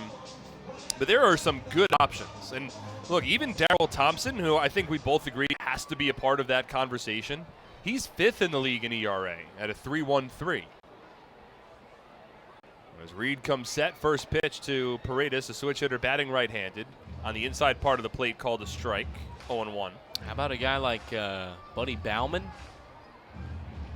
4 complete games from him, 4 from Darryl Thompson as well. 0-1. Paredes swings and lines one into left center field. That's a base hit. Rosario heads around second base. He'll cruise into third. 2nd hit of the night for Jimmy Paredes. And the Patriots with runners on the corners, nobody out, bottom of the 8th. Well, the Patriots have done a real nice job of getting these fans ready for the fireworks show following the game. The bats have really been at work. 9 hits so far tonight, but also I think really smart base running tonight from the Patriots. The Bees got a run in the top of the 8th. Somerset hopes to respond. They lead 6-2. And now Alfredo Rodriguez will get a turn at bat. Rodriguez 1 for 3 tonight. That 1 hit was a big RBI double back in the 5th inning. At the time, it tied the game at 1. First pitch to Rodriguez, taken low, 1 ball and no strikes. Well, before we get into a further conversation about the Atlantic League Pitcher of the Year, there is an important score update that has a direct impact on the New Britain Bees postseason playoff hopes. The Ducks are down to their final out. 1-0 to Rodriguez inside, 2 balls and no strikes. And they're trailing 8-2. High Point 1 out away from clinching that top wild card spot. If the Rockers win, they will be in the postseason, and that will wrap up our 4 playoff teams. 1-1 to Rodriguez, a check swing foul ball to the backstop. Now a 1-2 count. High Point in their inaugural season. They have an opportunity to celebrate at Bethpage Ballpark. What an accomplishment that would be for first-year manager Jamie Keefe. 1-2. Swing and a chopper towards third, hit softly, fielding it's Martinez, is throw to first base. That beats Rodriguez, but Olmo Rosario scores from third base. It's an RBI ground out for Rodriguez, his second RBI of the night, and now a 7-2 Patriot lead. Boy, that ball almost popped out of the glove of Jason Rogers. I don't know if he's got a string loose in there, but he's examining it. It looked like it hit him in the right there on the leather and almost came right through. Only seen it a handful of times where the ball breaks right through. 48th run batted in of the year for Rodriguez. Now Craig Massey steps in. And the first pitch from Chris Reed taken low and away. 1 ball and no strikes. So the Rockers are still one strike away from celebrating out at Bethpage Ballpark, their first playoff appearance. 1-0. Massey takes off the plate. 2 balls and no strikes. And if the Rockers do win, it'll end New Britain's postseason hopes in the penultimate day of the regular season and set up a best of 5 series over on Long Island. As Massey takes a strike, 2-1. And it looks like that game has gone final. The High Point Rockers have defeated the Long Island Ducks 8-2. And in doing so, High Point has clinched a postseason berth. 2-1. Massey checks his swing. Appeal to third. He didn't go around. 3 balls and a strike. So congratulations to the High Point Rockers organization. Assistant General Manager Christian Heimel, who has taken the lead after their president GM left about a month ago. 3-1. Massey takes a called strike 3-2. And how about that? We'll have to look back to see how many teams in their first year in the Atlantic League have made the postseason. But the Rockers have done so. And they will face off against the Long Island Ducks in a best-of-5 series starting on Tuesday. As Massey swings and misses at a fastball from Reed, and there's 2 away in the inning. A very good High Point team. I was talking to David Holmberg a couple days ago. He said that's a AAA lineup with the hitters that they have. Steven Cardulo, Quincy Lattimore, Richie Schaefer, Hector Gomez. Tyler Ladendorf has returned to the team as well. He was an all-star for the Rockers. Left to play for AAA Durham in the Tampa Bay Rays organization. He's returned. Teodoro Martinez now at the plate, swings at the first pitch, skies it out to right field. Underneath it is Zach Collier. He makes the catch, and the inning is over. But the Patriots add to their lead in the bottom of the 8th inning. It's a run home on 2 hits, no errors, and 1 runner left on base. Somerset leads 7-2. We'll head to the top of the 9th inning. Last chance for the Bees on SPN.TV, 1450 WCTC and WCTCAM.com. At Flemington Car and Truck Country, we've been satisfying customers for over 40 years, providing selection. With 16 manufacturer brands plus over 500 available certified pre-owned vehicles. Convenience. With all our dealerships located on Route 202 and 31 in Flemington. And satisfaction. With positive reviews praising our business model every day. We'll never take our customers for granted.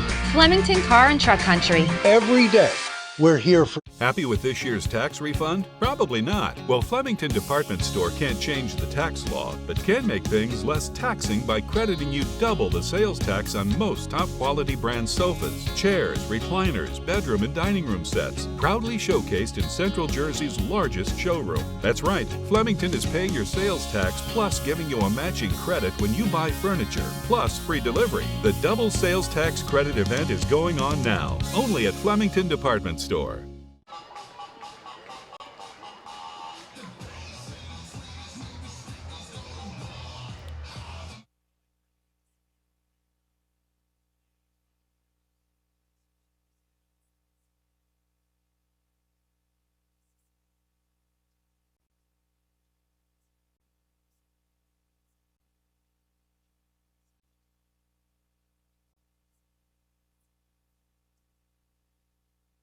Back to TD Bank Ballpark. It's the top of the 9th inning. The Patriots leading 7-2. They're 3 outs away from celebrating in front of a capacity crowd. And on the mound to get them there is the righty, Nate Rowe. Nate Rowe is on for his 43rd appearance, 3-2, a 5.06 ERA. Through 48 innings pitched, 40 Ks for the second-year Patriot. Luis Cruz done after an inning and 2/3, allowed a run on 2 hits, 1 walk, and 2 strikeouts. And now Nate Rowe will work against the top of this New Britain Bees lineup. It's a 7-2 Somerset Patriot lead. The Bees have just been eliminated from postseason contention, with the High Point Rockers defeating the Long Island Ducks by a final score of 8-2. Not sure if New Britain has been given word that has happened, but either way, New Britain still certainly wants to make a comeback here. Meanwhile, the Patriots, with a win tonight, would guarantee that they would finish with no worse than a 500 record in the 2019 regular season. So still plenty to play for the Patriots as well. That's been on full display. A lot of veteran leadership leading the way in tonight's 7-2 lead. So Darren Ford, a former Patriot in his own right, played with the Patriots in 2017, appeared in 9 games before he tore his ACL, attempting to beat out an infield ground ball to first. Wound up missing the rest of the season and has played the last 2 years with the Bees. He'll lead off the top of the 9th, and the first pitch from Nate Rowe. It's a fastball in for a called strike, 0-1. Ford 1 for 4. His lone hit came back in the top of the 7th inning with 1 out. It was a line drive that hit Liam O'Sullivan, the Patriots starting pitcher, in the foot. And O'Sullivan was taken out of the ball game after that line drive. It ended the night for O'Sullivan after 6 1/3 innings. 0-1's a ground ball that's hit to short. It's fielded by Rodriguez onto first base, and there's 1 away. 1 out, nobody on now for Jared James. 7 runs, 9 hits for the Patriots, 2 runs, 8 hits for the New Britain Bees. Brandon, we were talking about Pitcher of the Year candidates, and to wrap it up, and we could talk more about this for tomorrow's broadcast as we try to name some award winners, at least from our perspective, for the 2019 regular season. Certainly a lot of pitchers that are up for consideration, but I think you do have to put Liam O'Sullivan into that conversation as well. No doubt. No doubt in my mind. First pitch to Jared James, taken low and in, 1-0.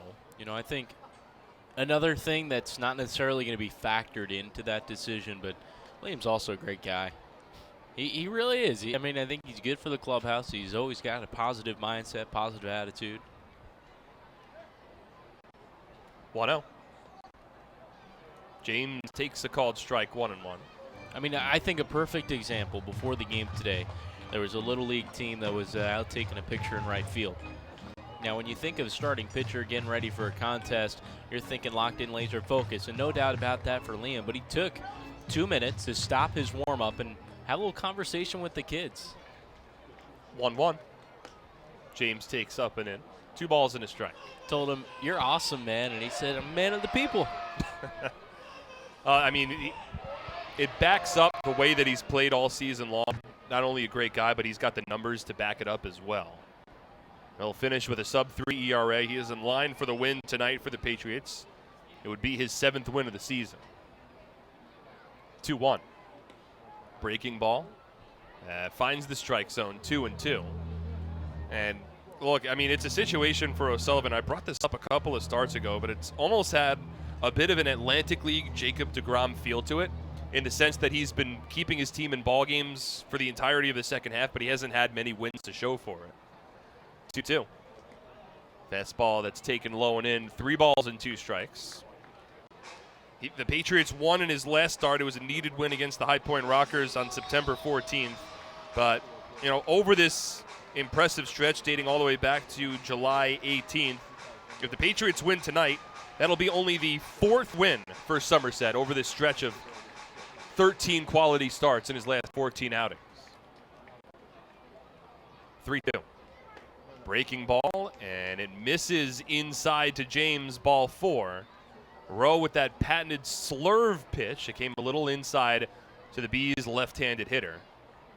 And James takes ball 4. And immediately after doing so, dropped to a knee and took all of his equipment before jogging down the first base line. So 1 out base runner for the Bees. They trail 7-2. We're in the top of the 9th inning in the penultimate game of the 2019 regular season for the Patriots.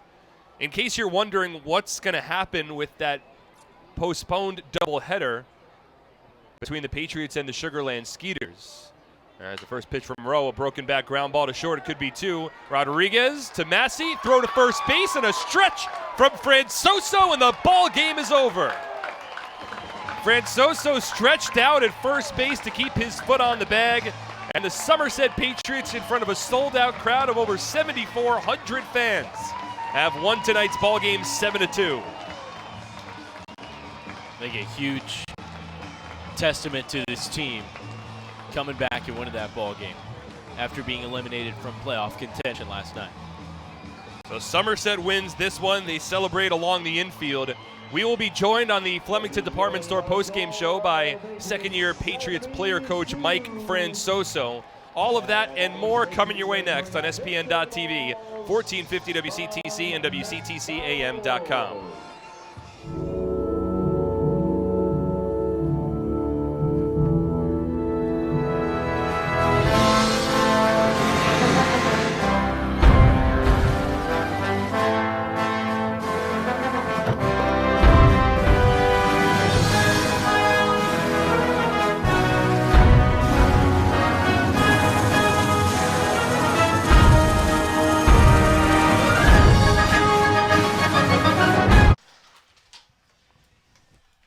Good call.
A big win for the Patriots this evening. On the heels of being eliminated from postseason contention, they put up a big bottom of the 5th inning, and that carries them the rest of the way alongside a very strong start once again from Liam O'Sullivan. We'll jump right into the highlights here for the Somerset Patriots. It was Liam O'Sullivan on the mound for Somerset this evening.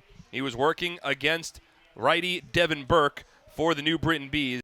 And we would be scoreless over the first 4 innings of tonight's ballgame. It wasn't until the top of the 5th that the Bees, they struck first. It was an RBI single with 2 away in the inning from Jared James. And New Britain took a 1-0 lead. But boy, would the Somerset Patriots respond immediately thereafter. In the bottom of the 5th inning, they got the rally started with a Jimmy Paredes RBI double down the right field line. And the very next batter was Alfredo Rodriguez, and he would get Somerset on the board. Paredes off of second. 1-2. Swung on, and this one served in a left field. The base hit down the line. Paredes around third. He comes in to score. Alfredo Rodriguez, a stand-up RBI double, ties us at 1 in the 5th.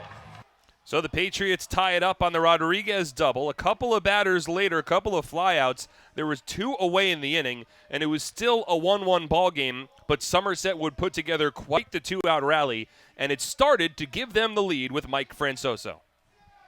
Burke to set the righty home.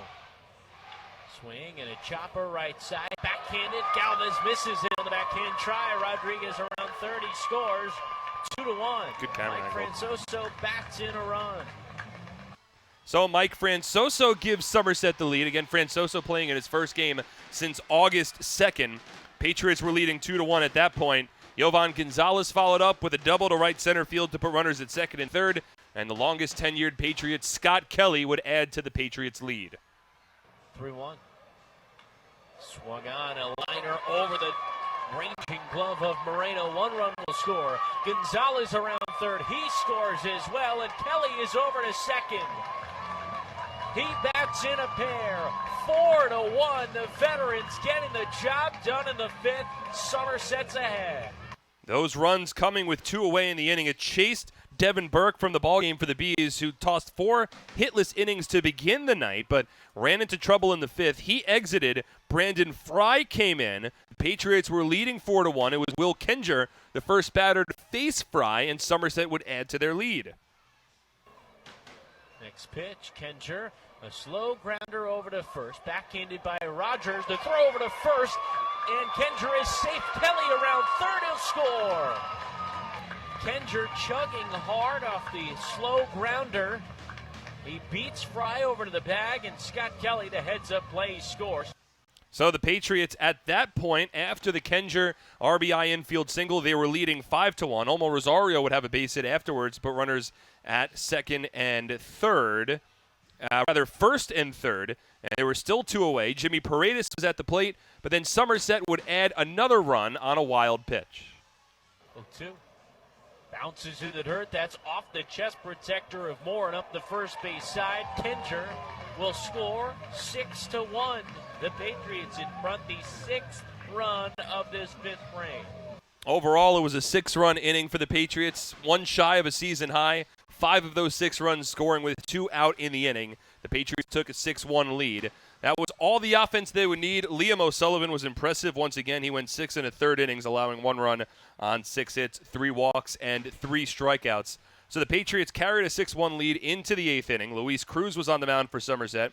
He allowed a 1-out RBI ground out from Rando Moreno that brought the Bees within 4, made it a 6-2 score. But Somerset would answer in the bottom of the 8th inning. A leadoff single from Olmo Rosario, a base hit from Jimmy Paredes to put runners at first and third, with nobody out for Alfredo Rodriguez. 1-2. Swing and a chopper towards third, hit softly, fielding it to Martinez, is throw to first base. That beats Rodriguez, but Olmo Rosario scores from third base. It's an RBI ground out for Rodriguez, his 2nd RBI of the night, and now a 7-2 Patriot lead. So the Patriots lead 7-2 at that point, and that wound up being the final score of tonight's ballgame as Nate Rowe came onto the mound for the Patriots in the top of the 9th inning, worked a scoreless frame, and Somerset wins tonight's ballgame 7-2. 7 runs, 9 hits, no errors, and 3 runners left on for the Patriots. 2 runs on 8 hits, no errors, and 10 runners left on base for the Bees. Liam O'Sullivan is the winning pitcher. He finishes off his 2019 season with a win, improves to 7-9 on the season, and finishes with a sub-3 earned run average. Meanwhile, the losing pitcher, Devin Burke, he falls to 3-7 after he allowed 5 runs on 5 hits over 4 2/3 innings. No saves recorded in a ballgame that took 2 hours and 34 minutes to conclude in front of a sold-out TD Bank ballpark. A crowd of 7,481 fans in attendance tonight is the 2nd largest crowd of the 2019 regular season. With the win, the Patriots improved to 69 and 68 overall on the year.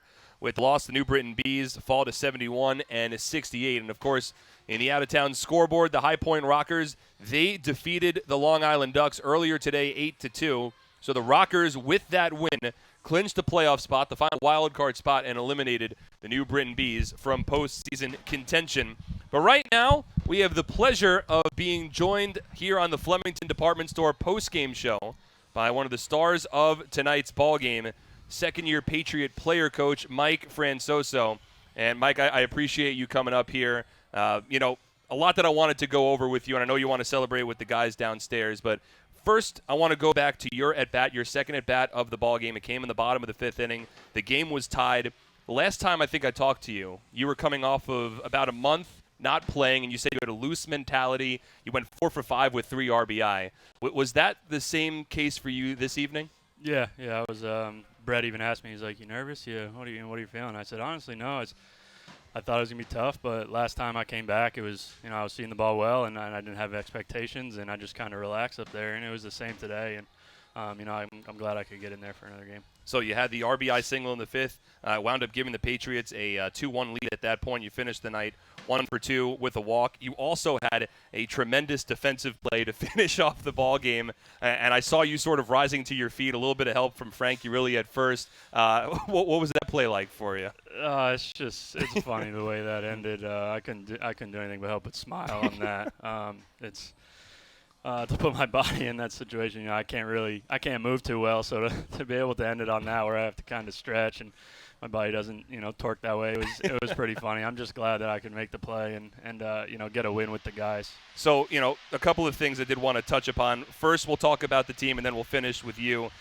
For this Patriots team, it's the second year you're with the club, and you were a part of a big postseason push last year, had a couple of really emotional moments towards that postseason, and of course this year ultimately didn't go Somerset's way. But, from your perspective, entering a player-coach role, what's the mentality been like for this club really over the last week with you guys fighting until the very end to try to get into the playoffs? Yeah, that's what we've done all year. Sometimes in baseball things don't go your way. Obviously we lost a lot of guys there in the middle of the season, and we kind of went on a spell there where it kind of took us out of it. And that's part of it. We tried to just continue to grind and battle out, and guys did a good job. Sometimes it's hard to come to the ballpark and get your work in when you're on a big losing streak and you're falling out of the playoff race. But guys continue to show up and battle and go out there and give it their all in their field, and that's really all you can ask for as a player and as a coach too. I guess that's to see that fight out of guys, especially down this stretch where it was almost impossible. But we did have some hope, and guys continued to grind it out, and we strung some good at-bats, good defense, good pitching down the stretch, and we had a few wins. Well, the thing that impressed me so much about this team over the last couple of weeks, I think when you get towards the end of the season, it's kind of easy to look at the finish line and see what that, signifies towards, a transition to off-season, an opportunity for some guys to see family again. But every conversation I had with the guys, everyone was asking, what's the playoff situation? How do we get in? It seemed like everyone was motivated to push forward and try to get into the playoffs. Yeah, you come this far as 140 games, and you spend every day with these guys, and, you build relationships, and really you don't want it to end, and guys had that fight, had that desire. Obviously, we all wanted to make the playoffs. Things didn't go our way, but that didn't take away the fact that guys wanted to and guys were fighting, and if there was a way to get in, then we would have. Well, you mentioned not wanting to have the things come to an end. Well, unfortunately for you and for the Patriots, the season is going to come to an end tomorrow. And, from a personal standpoint for you, it's been no secret this has been a season that's been marred by injuries, certainly not what you were hoping for coming into the year. But just take me through some of the emotions that you've carried, for today's ball game and potentially even tomorrow. I'm not sure what the future holds. I don't know if you know exactly what the future holds, but, from your perspective, what have the last couple of days been like? Just reminiscing, really, looking back at all the good times and, the good times this year, the good times throughout my career. It's been 7 years, and it's been good. And I told Brett, I wanted one more, just to get out there and just get that feeling again of, getting back out on the ball field, and then, knowing when I step off of it that it was going to be for the last time in spikes anyway. I'm going to stay around the game and continue to coach. I love it, and I love helping guys out. The ins and outs of baseball. I just love the game, and I'm going to stick around it, and I want to continue to be on the field, coaching. But to be able to play one final game and to know that it was my last one, and early on and when I was in college and stuff like that, I'm gonna play this game as long as I can until I literally can't anymore, until someone has to wheel me off, and that was a joke but unfortunately it's kind of how it was. You saw me limping off the field, but so I'm glad that I gave it my all and I pushed it, as far as I could, and I'm happy with it. Well, Mike, from everyone here with the Somerset Patriots, it's been a pleasure to watch you play for the last couple of years. A lot of great times last year. I remember the home run that you hit in Game 4 of the postseason last year, and the celebrations coming down from the third baseline. There's a couple of pictures of you just getting absolutely jacked up. But it's been a pleasure to watch you play, and, nothing but the best of luck for your future career. I appreciate it. Thanks a lot. No problem. That was Mike Francoso. We'll wrap up the Flemington Department Store post-game show next on SPN.TV, 1450 WCTC, and WCTCAM.com. Flemington Car and Truck Country, we've been satisfying customers for over 40 years, providing selection. With 16 manufacturer brands plus over 500 available certified pre-owned vehicles. Convenience. With all our dealerships located on Route 202 and 31 in Flemington. And satisfaction. With positive reviews praising our business model every day. We'll never take our customers for granted. Flemington Car and Truck Country. Every day, we're here for... Happy with this year's tax refund? Probably not. Well, Flemington Department Store can't change the tax law, but can make things less taxing by crediting you double the sales tax on most top-quality brand sofas, chairs, recliners, bedroom and dining room sets, proudly showcased in Central Jersey's largest showroom. That's right, Flemington is paying your sales tax plus giving you a matching credit when you buy furniture, plus free delivery. The double sales tax credit event is going on now, only at Flemington Department Store. At some point. You do, absolutely.